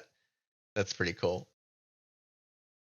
Oh, it's the strap in the bag that's causing me issues. Okay. This is what I meant by like neighboring artifacts. So like for this one here, it's this silly strap that I couldn't see because of the angle of my monitor at that moment. Go and select all of this. And then gen fill that instead. Am I putting on makeup? Thank you, Lex. This is great. I'll open up the stage to show this here because it's just too funny here. That's great. So pretty. Right. And you could see that with word only prompts too, you can get very close, like Fungalmancer's doing here. In terms of like just getting a sloth up there and all that stuff. We can even inject Vic into this one too, so that'll be fun a little later. Keep this one saved, Fungalmancer, because I know that I'm going to dig into that. If you do want to jump back to a post or prompt at any point, you can also do this, where you can hit copy and then copy message, and say inside of like text here, for example, I post this here. Now everyone can click that and remix it, edit it, whatever. They'll just be jumped to that message by doing that. So very useful for cataloging your own account, by the way. If you just make your own Discord account and go from there. But I am going to get rid of this little doodaddy strap that's here. Doodaddy strap. All right. Let's go for that and open up a tablet here. Okay. Cool. So we just have these last little bits here, and then we're ready. I'm actually pretty excited about this character because it's not often that we get a non-humanoid that actually, I mean, like, it is a humanoid. It's standing like a person, blah blah blah blah. But it's not often that we get like a furry that I believe in. You know what I mean? That I believe could work, and I think this one can. The high contrast face really is going to help out a lot. It's always hard to get emotions, expressions out of these characters within Midjourney, because it's going to just immediately try to conform it back to human, person or whatever. There's a little bit of doodaddy junk here. I'll get rid of that. And we'll get rid of this one. Doodaddy junk. Let's call it, that's what I'm going to, all of it's doodaddy junk. Yeah, the higher your stylization is, the more likely complexities and weird swirls and patterns get introduced. So lower your style in order to really encourage a certain more flatter look. Nicole said, I have found that a lot of fan fiction writers are really mad at AI art, and I find it so weirdly ironic. Yes, it is definitely weirdly ironic. That is certainly true. Rhapsody, question that might be interesting for a few people. Why do you do the gens inside Photoshop and not inside Midjourney? Is it possible in Midjourney to follow the same workflow? Yes. Thank you for that, Rhapsody. I do appreciate that. You can certainly follow the same workflow inside of Midjourney. The reason I don't do it here is simply because I am I do everything already inside of Photoshop Beta when it comes to the construction of my comics. It would be actually an extra step for me to have to like always double back on Midjourney for this, but you can 100% do everything that I just did within Midjourney and not have to rely on any third-party software or anything. I just do it this way because it's I have it, so I'm going to do it. But now this is far more cleaned up. Every one of the poses is unique. I will have to cut off this pose right here, simply because it's too short. If you compare how tall he is here versus how short he is here, it's a little too off. So instead, we are going to collapse all these details together, like so. So now I can just kind of group select these. And I'm going to make it a little easier for me to copy and paste. So I make it wider, a little taller. And now I'm just going to loosely select everything. Move it apart a little bit. So we have plenty of room around each pose. Yes, you can save your characters inside of Midjourney, which we're about to do. But I use the sheets more often than I use anything else because I am trying to how can I say? I am trying to constantly reference specific portions of the frame. We can save a main pose that might get us 90% there. But nothing beats being able to be like, okay, I need this head at this angle, but I don't need the full body at this. Just to come in and select, be like, copy, boom, I have the head now, and now I have exactly what I, intended to use as a reference instead of something that is, yes, it might be the right pose at a full body, but it might add additional artifacts or additional things I don't like. So I'm just going to drag this down to about here. Maybe a little taller. Yeah. To just about here because I won't need anything below that. And similar with this one here. I don't want that short nature to kind of impact this. So I'm going to say to about here. Should be good. So now I can just come in, boop, highlight, select, and then copy. Paste one.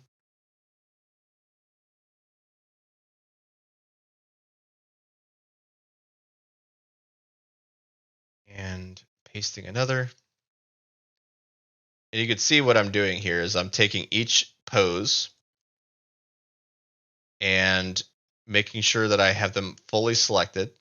Like there's not like cutoffs or anything like that. Or like the second photo here, right? Where the first and second one where I cut off the bottoms, right? That's actually pretty essential because if you have negative space floating underneath your character, especially with Niji6, I find all sorts of problems that kind of comes out of that. The only time you want white underneath your character is if you could see their feet. Okay. That would probably be it. So I could see their feet on these two, therefore I'm allowing white underneath it. But if it was a close-up, a medium shot, or anything like that, no. I would maybe include it as a very low weight in it, but for the most part, I am definitely not focusing on trying to mix and match my character prompts too much. When they're as a source reference altogether, it's a bit better, but at least for my sake here. Let's see how many I got. 1, 2, 3, 4, 5, 6, 7. 1, 2, 3. Yep. Okay. So that's all of them here. So let's get into saving characters. Okay. So each one of these has a unique pose. Some of them don't have a staff. Some of them do. We might need to split that up later. But for now, I am just going to submit these 7 poses to Discord. And then I'm going to open each one of them up as a unique URL. Okay. And that's what they are. Each one is now focused on here. To where the only thing I need to do is grab each link. And I'm just going to post them in here. I'm grabbing each link, hitting a space bar between them all. Just to make sure that they're preserved as separate links. Midjourney will yell you if you did something wrong at this stage. So, but I do doubt it. Okay.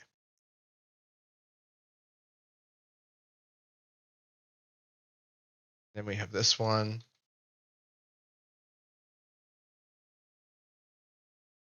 Okay. Copy all those. Come back in the Discord here. /imagine. We'll see how well this works.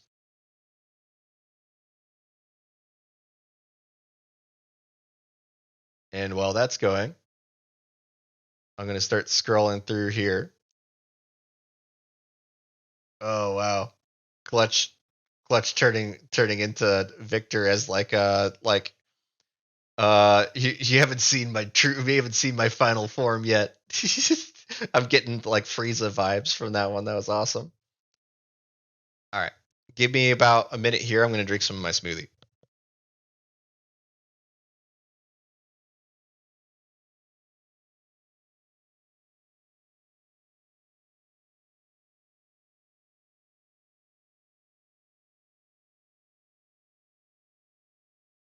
Have a good day.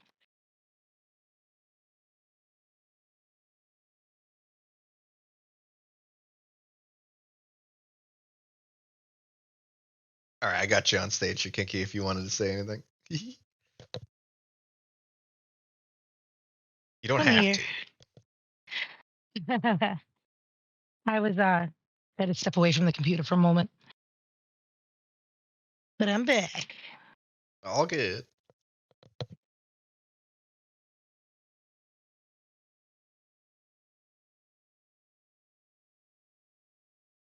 So nobody's seen Clutch's final form, but it's amazing.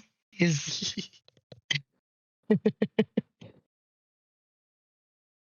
a large man, a Goliath of his kind.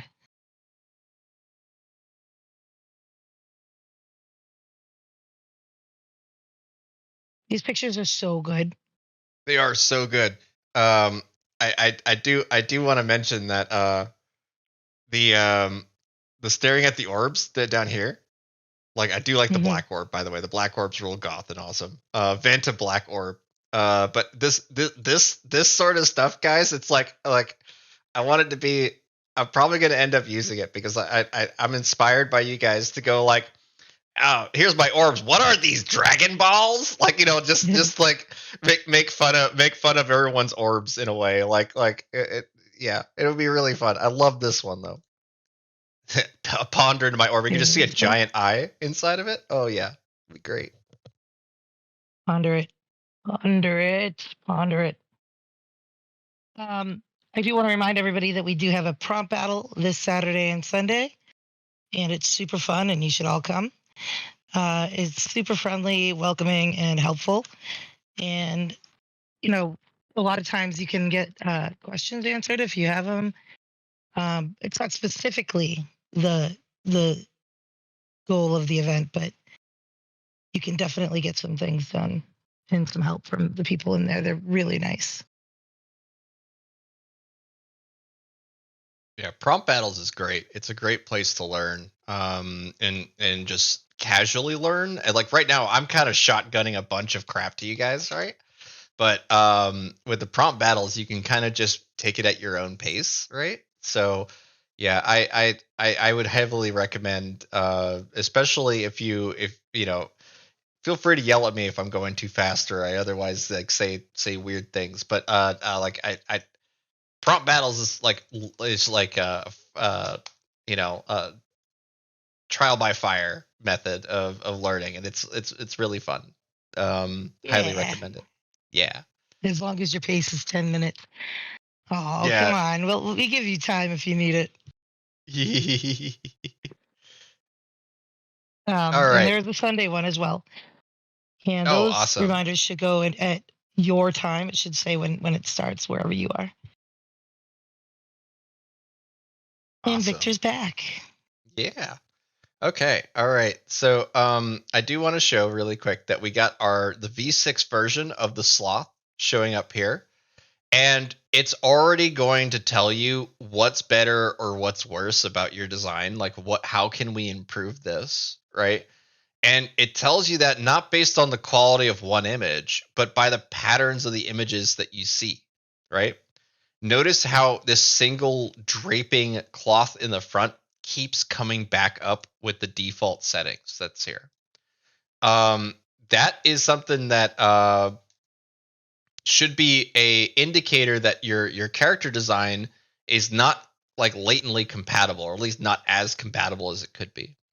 And I say latently compatible like that's a thing that people say it, but it essentially saying like how compatible is the character design to what's Midjourney's like knowledge of those images, right?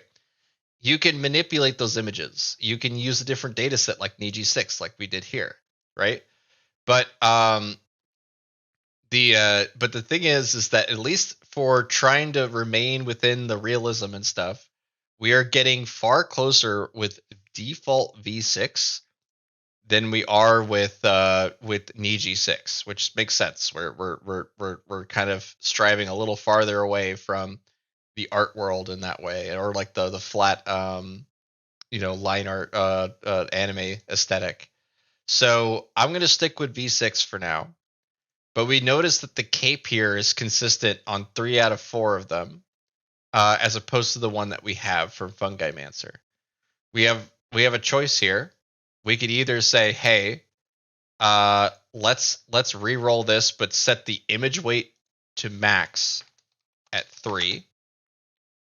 This won't really do much because it's there's no words in this prompt or nothing. But ideally, we don't want to use words at all because it adds diversity that we don't want. So instead, let's explore some codes. Okay. So let's do first a style of 1000 just to see what we get with that. And if we did weird right now, it would only potentially add variables, maybe change a position or two, but it'll most likely just add issues, add changes. So the other one that we're gonna do is style raw as well, and go from there. So wait, where's the V6 one? Did I do that all on Niji? Hold on a second. Let me get the V6 one.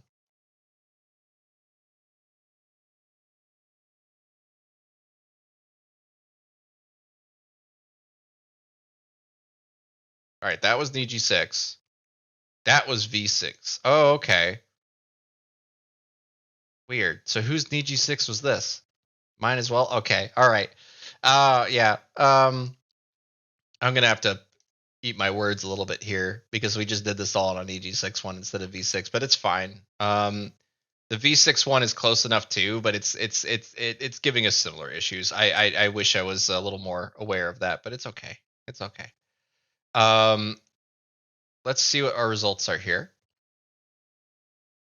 For the image weight of 3, no real difference, right? There's no words in the prompt, so we shouldn't imagine too much difference there. But with the style set to 1000, though, it tends to like overly add complexities or details, right? So if we look at style raw, however, it's like we're not seeing a ton of changes, but I'm seeing a little more consistency, a little more evenness to this. So we're gonna stick with style raw, Niji 6, and keep the style code. Let's try a low style this time, but with this one here. So a style of 10. And we'll just get started with that. And then I'm going to do a bit of a funny test for you guys. Oh yes, now comes the big stuff. Style choices are important in V6. Oh yeah, for sure. Style raw in particular lowers the number of complexity gates, basically, like the number of things that can potentially change about your image.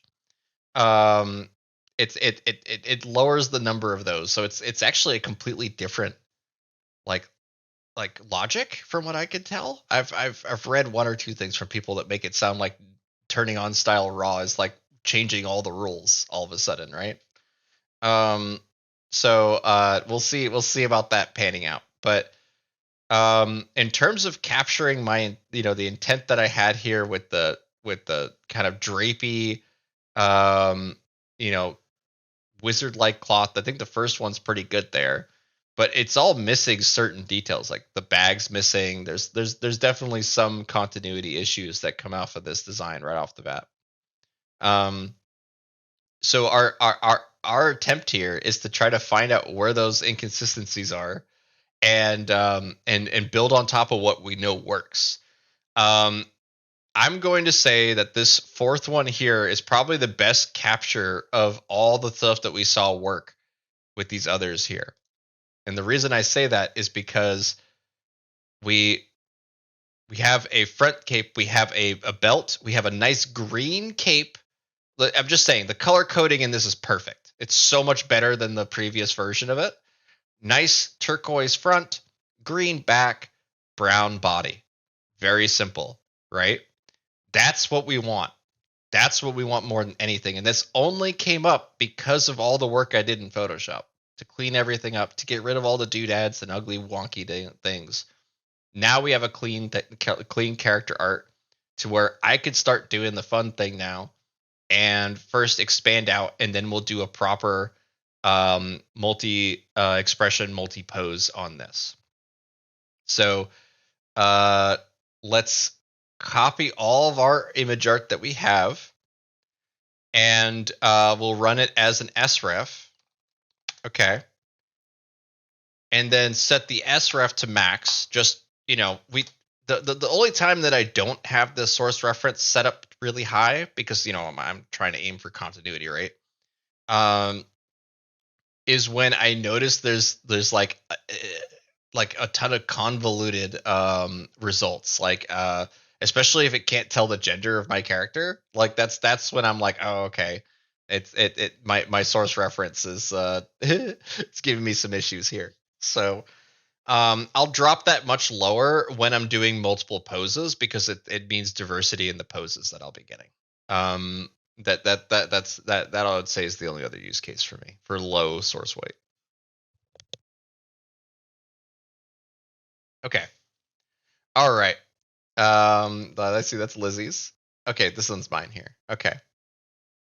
So by having the source weight on there, you notice that it like adds these kind of artifacts and things like that. If I would have refreshed this and added the source weight like only on the in paint rather than the zoom out, we probably could have avoided this.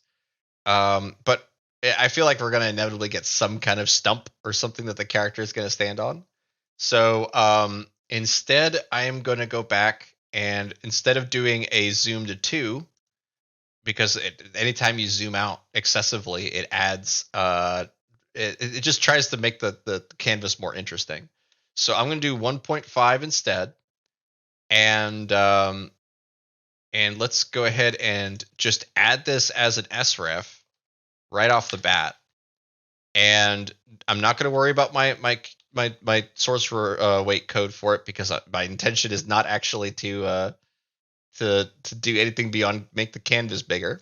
So I'm going to hit multiple poses, multiple expressions, and set the zoom to 3:2, just to make it a nice wide canvas. There's another test that we can do here while this is going on. And I don't exactly know how kosher this is, but I'm going to set this to image weight of 3, a max image weight of the character art that we currently have, the character art as a source reference, right? And then with an image of weight set to 3, I'm going to write the words holding a Glock. There's a reason for this. I promise there's a good reason for this. It's not random. We'll let that render. I'll explain why I want a wizard holding a Glock in a minute. But the most thing I wanted to share here, though, is you notice that by changing the aspect ratio and setting a specific intent on the prompt, suddenly not only do we get this kind of monster looking dude that's here, but more importantly, the character's isolated from the other characters. So that's a lot easier to do the in painting stage now. So let's go ahead and I'll select the third one here. Look at this. Also, this is the zoom out from Lizzie with style raw. This is how it should look, where it's like nice zoomed out. Everything is plenty of empty area for you. The only negative with zooming out this far is your continuity will drop pretty significantly because there's Niji 6 relies a lot on what's inside the canvas to dictate the results. You'll get a result for sure. You'll get, but it'll be less accurate than this one. So like if I do now vary region on here, we're going to select everything. I do like these kind of ant-like tree people though. That's pretty cool. It's like he's like a almost like a necromancer for plants. Like he could turn people into ants or turn plants into people. That'd be fun. So I have multiple poses, multiple expressions. What is it? The style set to 10, but I'm gonna hit the source weight to 1,000 for now, and we can drop that if the poses are not dynamic. But the low style code should try to keep the character aesthetic there. Okay, all right. So we did get a Glock on that first one here. But you notice how much it deviates all the other parts of this character here. I am laughing at this though. I have to up-res this. I'm just laughing at this. Okay. So we have the Glock, right? But all the changes it did to the character and stuff are present. If we are essentially like if you do not see the Glock, right, in your result, then you want to lower your image weight until you do, because then it understands your intent. Your image weights are not too high if you do this. So like I guarantee you that if I re-roll this, there's a chance that there are no Glocks that show up, right? In which case I slowly drop it. And then I know what my my ratio is, or at least my image weight is for the character. Okay, so let's take a look at the result that we had here with the source weight switched to 1,000. But look, it kept the teal front. It kept the kind of drapey cloth like clothing here. I think the fourth one's easily the best so far. But we're gonna hit refresh on this. But I also want to kind of encourage the staff to show back up. So we don't have to rely entirely on multiple poses, multiple expressions. We can come back up to here, hit vary region again, and then hit multiple wizard poses, and multiple. We'll just leave it as that. Multiple wizard poses. I find that if you put like odd descriptions in between multiple and poses, it just kind of figures out your intent with that. So pretty fun. All right, let's see if we got any other questions here. How do you do the stagey thing? I don't know what you mean by stagey thing. It's you mean come up here and talk and do the VTuber thing? That's all. That's a sleuth of programs. So let's take a look here though. So this one's the multiple poses from Lizzie, and this one is multiple poses from me. Let's see if the wizard one came up though. That's the one I really want to pay attention to. Let's see here.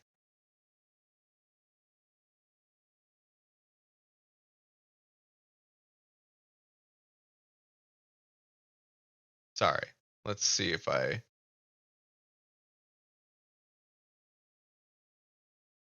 Should be this one. Character reference sheet showcasing front, side, and back view. So this is great. I do think that you can definitely knock out some good results with this, Lizzie. It definitely will bring the character more humanoid, just because of the reference, actually referencing the character sheets and stuff. It does work for sure. Here's multiple wizard poses, and it evokes the staff back immediately. Like you can see this first one We have a literal wizard on the third one here. No, and that's great. I would love to see um the character sheet reference version, because honestly, in terms of the cape, the first one's the best one that we've gotten so far. So it's definitely a good prompt to go with. Um, and yeah, basically, like when it comes to like particularly like any of the words that you add in here, because I added the word. Oh, someone wrote druid. Fungalmancer wrote druid. Nice. Um, you'll notice that the diversity starts to increase, right? So with this one here, I recommend coming in and hitting your source weight to 1,000. Try pumping up the source weight on this one, Fungalmancer, and you'll probably get closer. So let's take a look at this here. If we do an upscale creative, actually, I do have a question for Ancient. If the upscale creative accesses the SREF at all when it does its thing. Honestly, I'm not sure how the upscales work on the back end.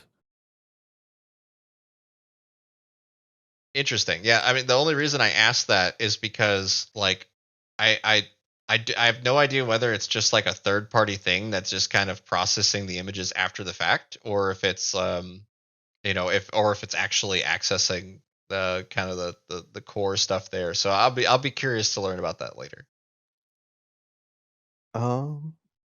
I just thought of a way to test it, so hold on a second. Okay, cool.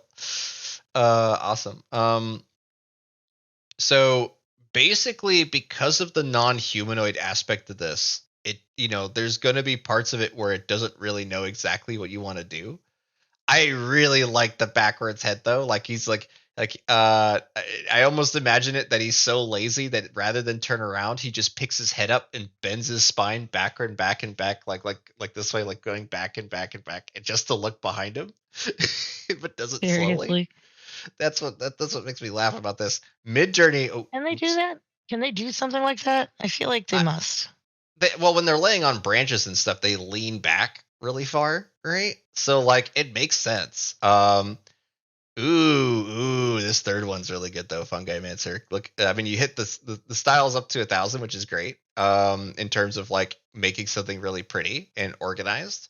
It's definitely a gamble. Look what it did to the end of the staff. It turned it into a fern because of the high stylization, which is fine. Oh, that's cute, and I love it. Right. I usually find that when I do want a little more style, when I do want Mid-Journey to be creative and figure things out more independent for me, 250. I go with 250. That seems to be my good middle ground. Just know that style also curves in value. So the one that Rhapsody, as an example, gave to me was the difference between style 10 and style 50 is enormous, but the difference between style 800 and style 1000 is very negligible, or almost not. You wouldn't even notice. So turning style off, going to 0, will make some really, really low quality stuff sometimes. But just pumping it up to 10, 15, 25, enormous difference compared to jumping at higher numbers. So keep messing around with this, right? But what I'm going to do is, just for the sake of example here, I'm going to copy this one and go back into tablet here. And obviously, Fungalmancer, you should do this on your own time because this is your character, so I really want you to kind of take ownership of that. But what you can do is you can take your favorite results and just make sure they're as consistent as possible. They don't have to be perfect, but you take our favorite results like this and paste them into your Photoshop or whatever program you're using to collect them all to make a proper sheet. Because it makes all the difference to add all this diversity to your results. So, say we only liked a couple of these ones from up here, but we liked all of these here. Then the only thing I do is I come in and I just split up these images as needed, right? And yes, he has a fern in the staff, and we could fix that, and blah, blah, blah, blah. But for now, I think this will work just fine. I like the fern. So basically, what I consider the Glock test here is I do like the fern too. It's pretty fun. The Glock test I would recommend doing if you see a Glock show up on your first result with the max image weight, you probably need more images. If you do not see a Glock, then you want to start lowering your image weight until you do, until your character is like clearly holding a Glock. But the reason why we're doing that is because we wanna break the world of the character, but we don't want to lose the character. Okay, so at least through my testing that I've found, as soon as I see that gun in that hand, then I know, okay, my image weight is more than enough. That will be my max value of the image weight. But the thing is that it adds it as a total sum to your prompt. So it's not like a hard coded number. It's just kind of looking at the overall image and going, okay, you've added all these numbers to it. That adds up to, let's just say, like 28 or whatever. Then whatever is the highest number of 28 is the percentage of that whole sum, right? So like I just don't put too much weight on the Glock number. The Glock number is just an idea to get you somewhere to get started. I just have a lot of fun using that because it also fills my profile up with gun-toting versions of all my characters, and that just makes me laugh. Okay, so we have these extra poses here. We'll come in, especially since we got a nice back of the character here. It's a bit more dynamic and interesting. We might get some more interesting results out of that, but we want to be cleaning these up. We want to be making these look right. They're all a little too dark now, but that's fine. I mostly just want that diversity there, and because some of them don't have staffs, we will probably start losing the staff after this. But come into here. I think these are all good here. Good enough anyway. Yeah, there's too many reads on this one. I'll worry about that later. Okay, so we have now an additional set of poses. Okay. So now I just add this to our list of images. So like I said, I haven't done the cleanup yet. I haven't done proper cleanup for these images, but I want to show you guys this. So we're going to come in, select all of our poses.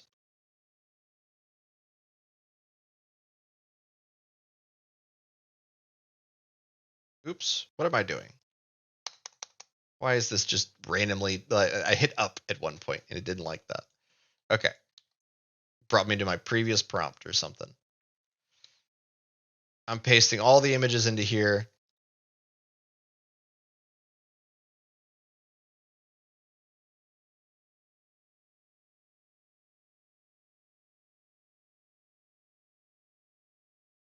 Why?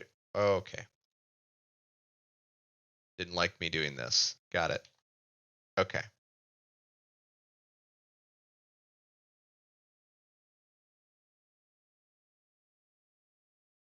Want to sacrifice myself to pet one. Yeah. Okay, let's copy these here. Okay, so now I can just take these individual images here and find one of our previous runs. So this one here. I have all the images. Paste that here, and now I'm just going to copy and add them to the list.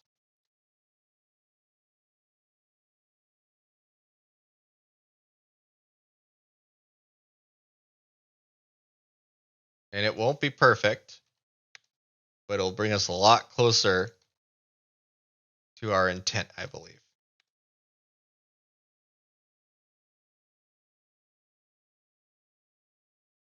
Because generally speaking, what we want is a pretty generic character, in a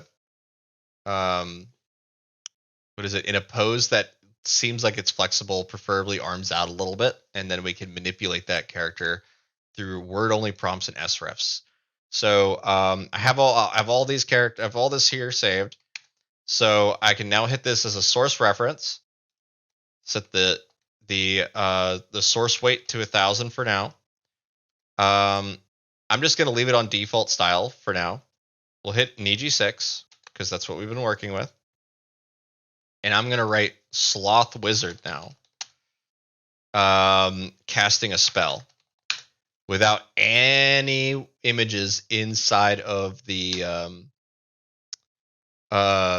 result. And that's fine because if we're going to see a good amount of diversity out of this. But what we're also going to see is a character injection next, where we are using the source reference to kind of give us a general silhouette or shape of the sloth wizard in a somewhat correct shape, and then we'll do a variation strong with a character injection. So that's the next step. If you something came up with me, internal error. One of the issues, most likely what happened is one of the images are bad. As in it Midjourney thinks that there's something risque about it. What I'm gonna do is I'm gonna quickly open up the alpha site because I find that to be the easiest way for me to determine that. I'm gonna go to create here, and so what I'm gonna do is I'm gonna hit add images, and I have all these here. I'm just going to keep adding my previous images until some of them show up as failure. Let's see. Did any of those fail? No? Okay. Let's go ahead and prompt that then. Sloth Wizard. And, I'm so sorry, guys. This must be blinding for you guys. Boop. Oh, no, white backgrounds. That's okay.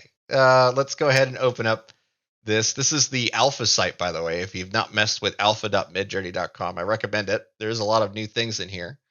But for the sake of what I'm doing here, I'm mostly just trying to get us to where is model Niji 6. You can also Style. still do all of that through typing rather than having to go through all the menus. Oh yeah, nice, Yeah. nice. Sweet. But in terms of setting my sref though, can I do that? There's no way I can drag and drop the sref, right? Currently it's weird. You can copy the link for the image and then do --sref and paste that, and it'll add it as this reference. I see. So what I'm gonna do for now, though, just to get it, just to get my links here, is because the issue I had was some of the pictures came back, failing or wrong or whatever. I can do a /show of the job ID that this runs on just to get the Midjourney links for it, so I'm not relying on Discord servers anymore. Let's see here. Gorax says alpha rules, yeah. How is the sloth turning Fractal Bob's images into like swimsuit people? I have to dig into that and see what's going on. But we are getting it was all sloth for the references. Yeah. That's He all. probably has this weird real high up or something like that. Okay. Yeah. Look at this. That's perfect. That is a perfect sloth wizard with everything in terms of the character design, in terms of like the arms. Now granted, there's no mossy cloth like drape or anything like that. This is way easier to replicate, by the way. Way easier. But what I'm gonna do is I'm gonna hit copy and then job ID. Okay. I'm gonna go back to Discord here. /show. That'll bring that up here. Okay. Now let's try this as a source reference on top of this and see if we get a similar result. I don't know if we will. We'll have to try it out. But the stylization is hit to 0 because we have so many images now. It's able to like kind of lap in and do some pretty cool stuff on its own. So let's go ahead and this is just a blend. So I'm going to try this as a source reference instead.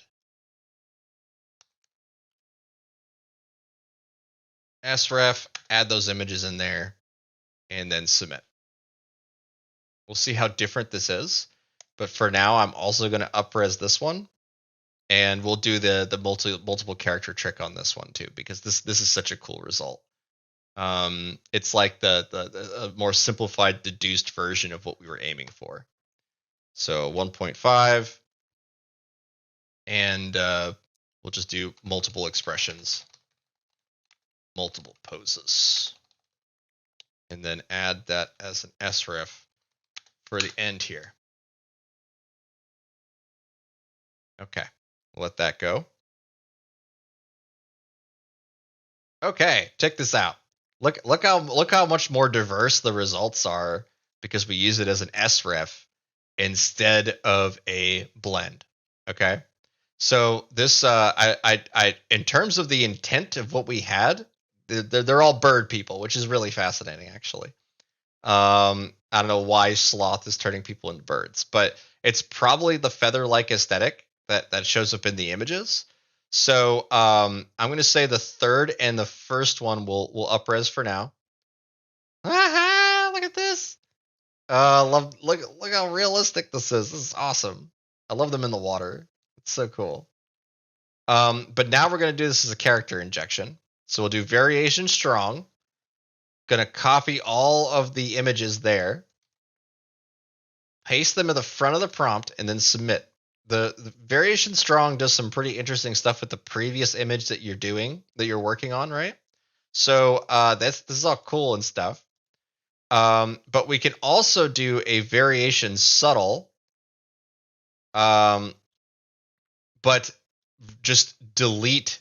Actually, no. We'll keep Sloth Wizard in there for now, and variation subtle on this one here, and then inject the tech, the links on in front of that.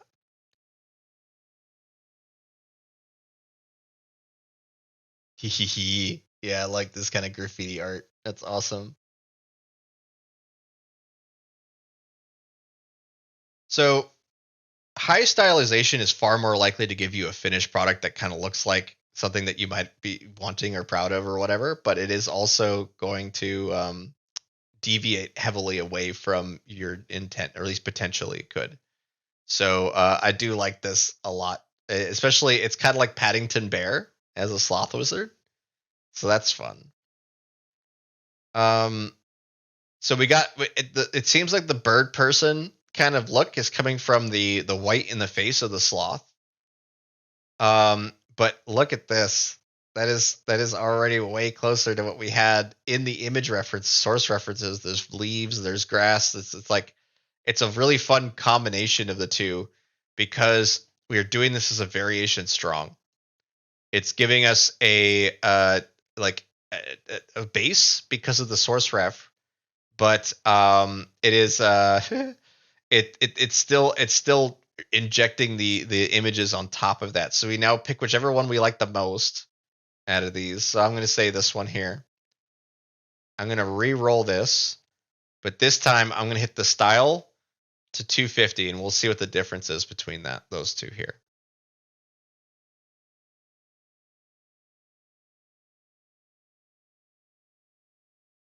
Very cool. I do like that, Lizzie. That's great. We should do that as a variation strong now. Paste that in the front. I'll also do it as a subtle just to kind of show this here. Boom. And we will be going from V6 to, or sorry, Niji 6 to V6 here.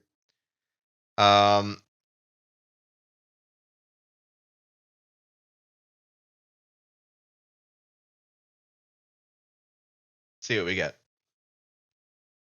But I wanted to thank you guys really quick. I know that when it comes to folks wanting to like make things here, sometimes it takes a while to see your characters show up here. I really do appreciate your all's patience. Fungalmancer submitted this one, I believe, the week before the Bay Rate thing, so it's been a couple weeks. But I try to get to at least one of these every stream. So I would love to see where you guys go with this. in terms of your original characters, because anytime we're doing furries and stuff, like it's always a challenge, but it's way easier than it was before. Let me tell you. I mean, this is such a cute sloth character. Like, this is off the bat immediately so much more realistic and cute than what we had before. And it's all because Lizzie gave us a great model to start with, right?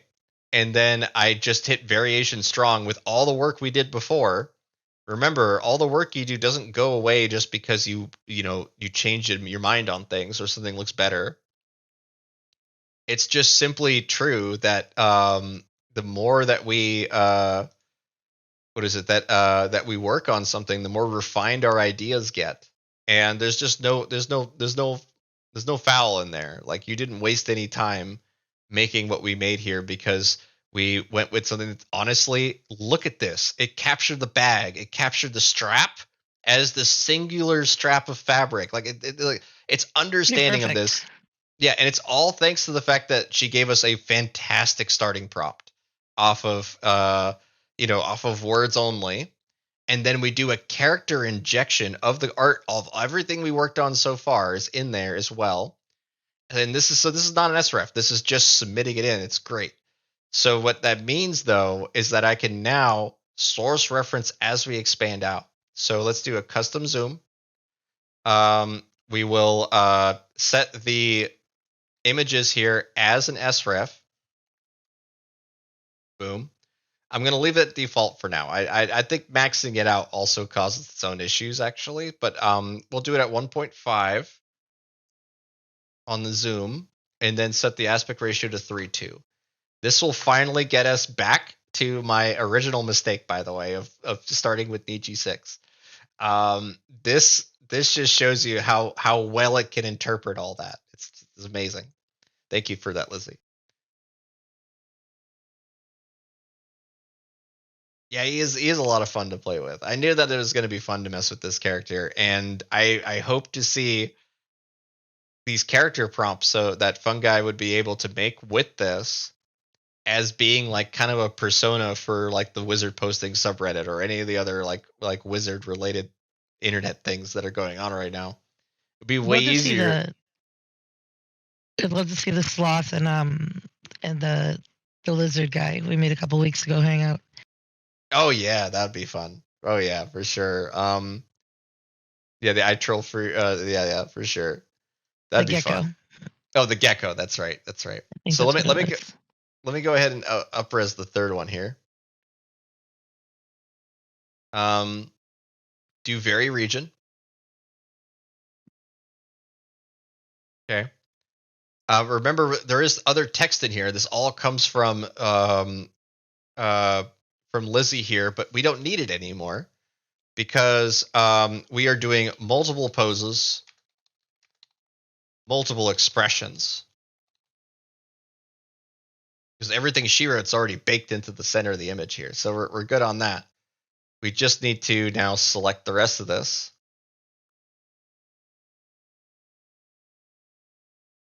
And go from there.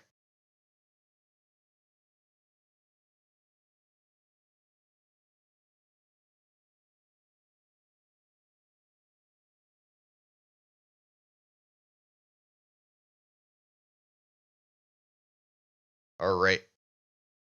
And I'm not going to worry about putting a high source rate because we are changing mediums. We are changing some of the aesthetic, some of the choices, that kind of thing.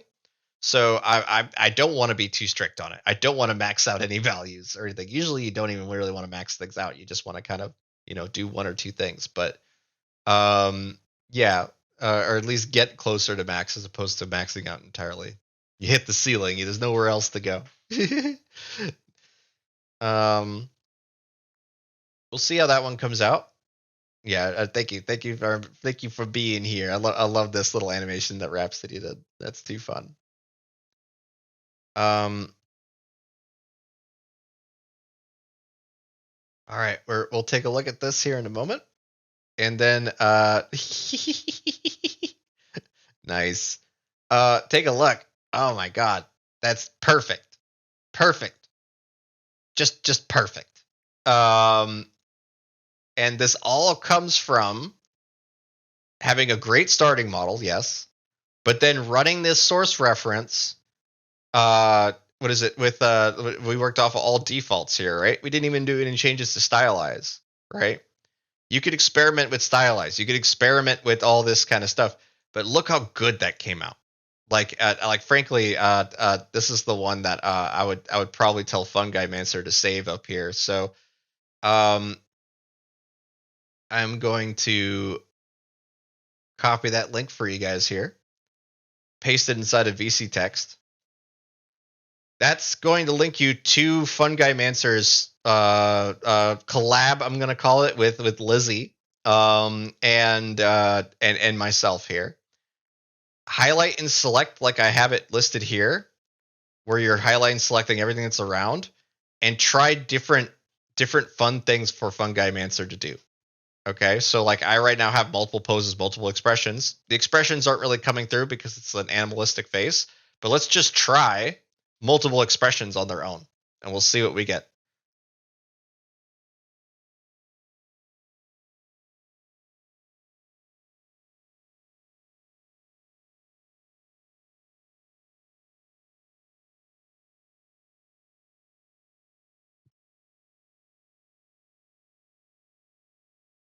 Okay, yeah. So a troll for you is mentioning this about the image prompts. Discord implemented a a nuking of the basically it's an execution code that's applied to all their images. It just will make it'll delete them. So the idea is that you want to back up everything. You want to make sure at the very least you keep your character sheet. At the very, very least, you save that somewhere. You know where it is. You can rely on it. Blah blah blah blah. We have a workaround for that now, so Oh, you do? don't need to worry about it. When you do image prompts now, they get put onto our server, and then the short link redirects to that. Yeah, and I saw that you guys did that, but but if you upload your images first to Discord, right? And then do that to Midjourney, sometimes there's moments of failure that have happened not from Midjourney, from Discord. Where like it's kind of annoying to explain, but basically like I've noticed that if I have a big chain of images and they're all Discord links, right? There's a when I submit it to Midjourney and I don't get those Midjourney links, sometimes they mix between the two. So like I have some of them that say .discord or CND or whatever it is, and then some of them that say Midjourney, and then it will fail later on for me. You know what I mean? Because I didn't look at which ones had which URLs on them. But yeah, no, I recognize that that is a solution. When it comes to submitting directly to Midjourney, it'll save those links. You need to make sure you save the links that come back from Midjourney then. So if you submit something, especially an image that's just dragged and dropped like I've been doing in Discord, and you see a Discord link. So if I open this up right now, you're going to see it says cdn.midjourney at the top there. But if I just drag and drop a photo from my Discord here, this is what we're all talking about inside the chat, by the way. If I just drag any one of these photos from my Discord here and I open this up, it's going to say .discordapp.com. As soon as I submit it to Midjourney, it'll have the URL that Ancient's talking about, right? But I don't want to save this URL. I want to save the URL that comes back from my prompt in order to make sure that doesn't keep happening. And I don't know why there's just a random cat girl there, but that's great. Sure. Yeah.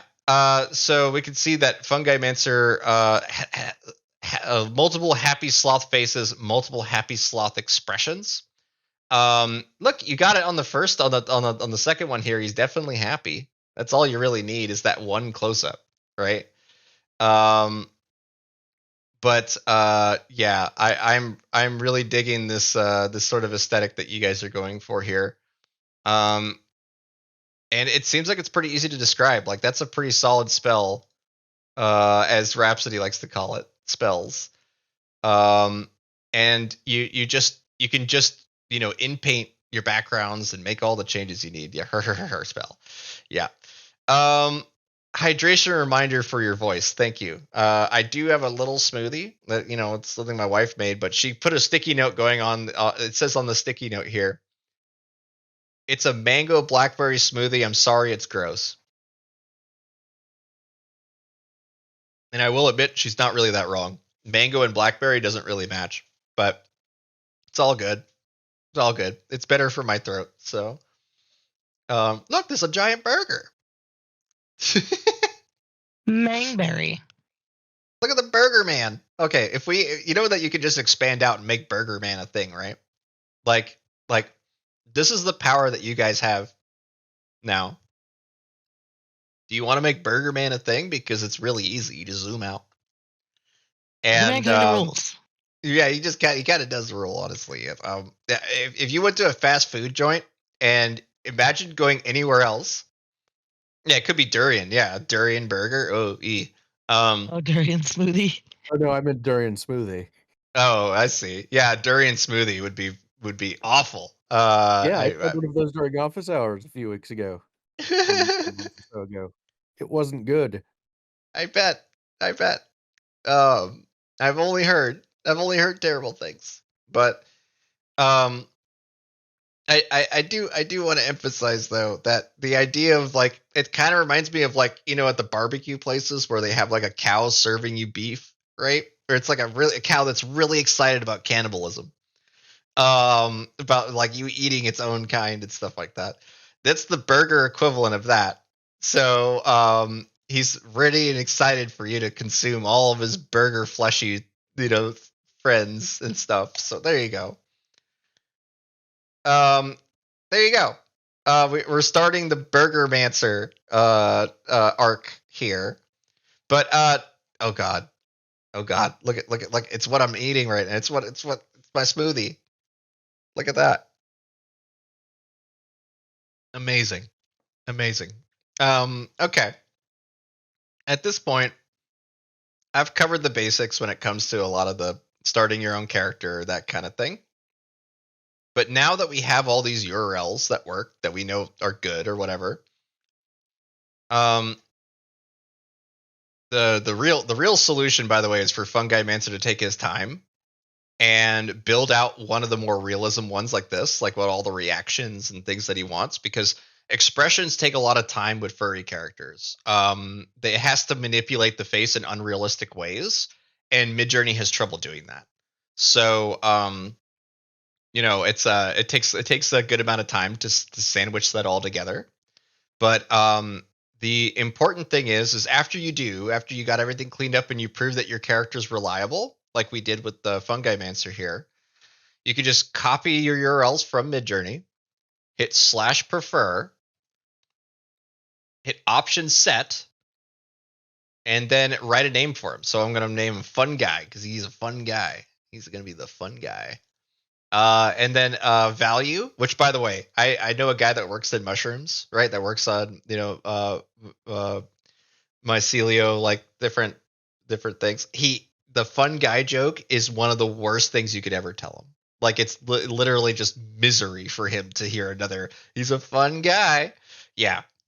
Awful. So we can come in here, hit save. And we want to make sure that under the value, we've posted all of our links.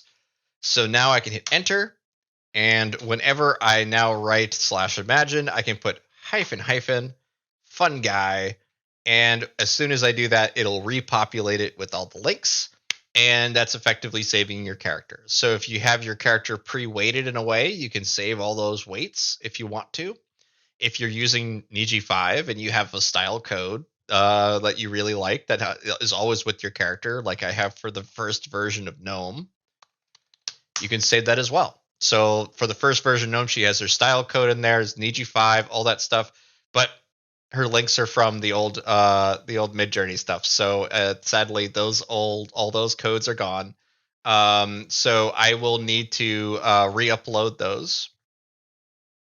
But yeah, it's really cool, and you can see just off of /prefer, we can quickly bring our characters back. So the only thing that you have to make sure is that when you click on the links, it says .midjourney at the top. That's really, if before you hit /save and save everything, just make sure that's the thing, and then you're good. All right. Yeah, I'm a mushroom farmer and I've heard it way too much. I bet. I felt like you worked in mushrooms given your name. Like it's certainly true. Please, Midjourney, you need to listen to me and create a slot. A slot for what? Create a sloth animal in the hole. Okay, I see. What we can do is focus on a close up. So I'm going to grab that that face that's here. Let's grab this one, the happy face.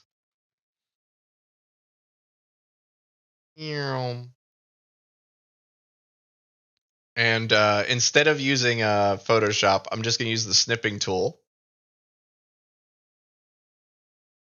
Snip this, copy, paste.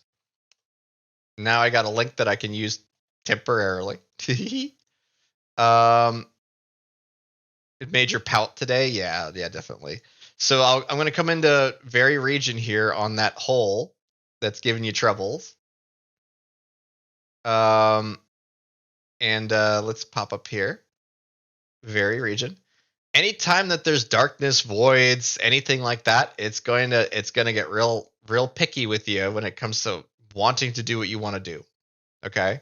If you want a slot's head in the hole here, then we need to be pretty generous about where we select. Okay? But if I just select the entire hole, it'll most likely delete the hole. It'll just get rid of it. So what I'm going to do is I'm going to preserve a little bit of the hole. Amazing how we talk about holes a lot here. All right. Look, just like on my stage set here, like, you know, look. Welcome to my when I was setting this one up. A whole lot of hole talk. There's a whole lot of hole talk, yeah. And I'll move on, but what I'm going to say here is that I want to select just a little bit of black, make sure that's visible here. Yeah, another welcome to my hole. Yeah, there you go. Yeah, exactly. Thank you guys for clipping that on my Twitch, by the way. That's now the only clip that's on my Twitch is me talking about my hole. So that's fun. Let's go ahead and now include the slot's face as an image. I'm going to set the image weight to 3 like she already had here, but I'm going to set the style to 0. And you know what? Screw it. Let's also include that as a source weight on top of that too, and then max out the source weight. Try that first. Oops. I need to include a picture. I need to include something else. So that means I will just grab, I'll just use the rest of Fun Guy here. So we have this image of the close-up of the face. I'm going to hit this as a weight of 25 and then put Fun Guy in the prompt as well, that just to give something for it to blend. Oh yeah, that's right. I have to wait. There's image weights on. Oh, that's right. I put image weights on it. Totally forgot. That's fine. Delete the image weights. Boom. Call it a day. You can't have the image weight parameter and individual image weights applied at the same time. But one of the things we didn't really get into, though, is the fact that we can heavily emphasize one of the images with a weight, but then have all of our, like the sref, entirely pre-weighted how we want. So essentially, however your blend comes out, right, of all your images, all your characters together, then the blend is going to, it's going to look like that. It's going to reference off of that, basically. Something went wrong. All right. I'll just resubmit it.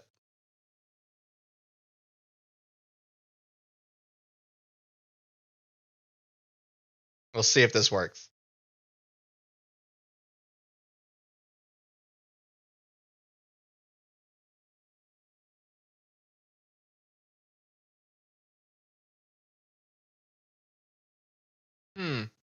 Okay, it's submitted. Good.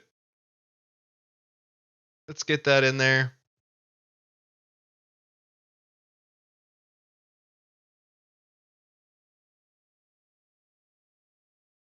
Get this all the way down. Okay. Yeah, I'm liking where you guys are going with some of this. This is really fun. Is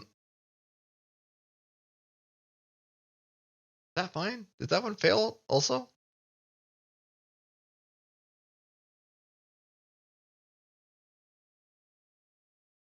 I'm going to try setting it to 10 on the style here. And shouldn't make a difference, but that's what I'm going to do. All right. Might have just been a Midjourney error, server error kind of problem. We'll see.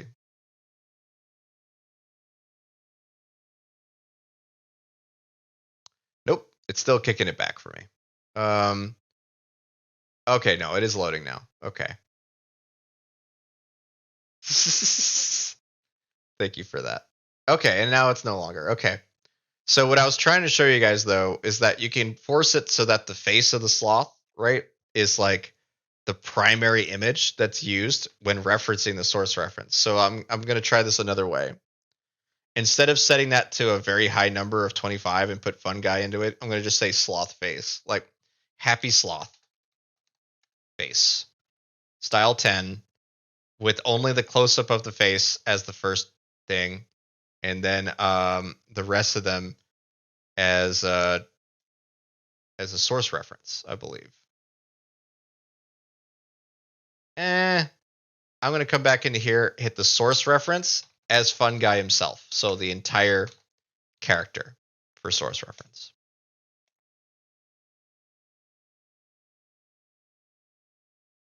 Workaholic.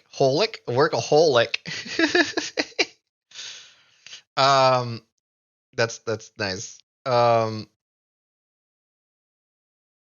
did Rhapsody link here? Oh yes, yes, my whole yes. Thank you for that. You guys got the face in there. That's awesome. And I know that I saw that you did that by encouraging sloth animal face and giving it a weight of 20. Awesome. Look at that. That's great. That is awesome. And we're ready to obey the orb. So cool. Gallifrey said, thank you again for everything. I've got to run. I hate to leave early, but I have a D&D game scheduled. Have a great weekend. See you next week. No, man, thank you so much for coming. Thank you so much, Gallifrey. It's good to see you. And in fact, this is a great little closer. Because I'm at a point where we do an after show on my Discord. You're welcome to come if you want to, ask questions to me directly and chat and hang out and all that. Rhapsody's there too. She's the one who hosts it. And you could just join my Discord and get on the voice chat to the show after the show. Yeah, they'll love this image. This is such a good emote. I just recommend coming in if you want to come in and say hey and chat and stuff. But this was a lot of fun. I had a lot of great experiences just putting like the failures, like anytime something goes wrong, that's actually the most educational moment. Like I oh hey that's awesome. I love that you guys can do this in like 2 seconds now. Isn't that just wicked? Like we put a lot of work, like especially Lizzie, cool. Every time we do a stream, it's like 2 hours of work that we put into one character or whatever.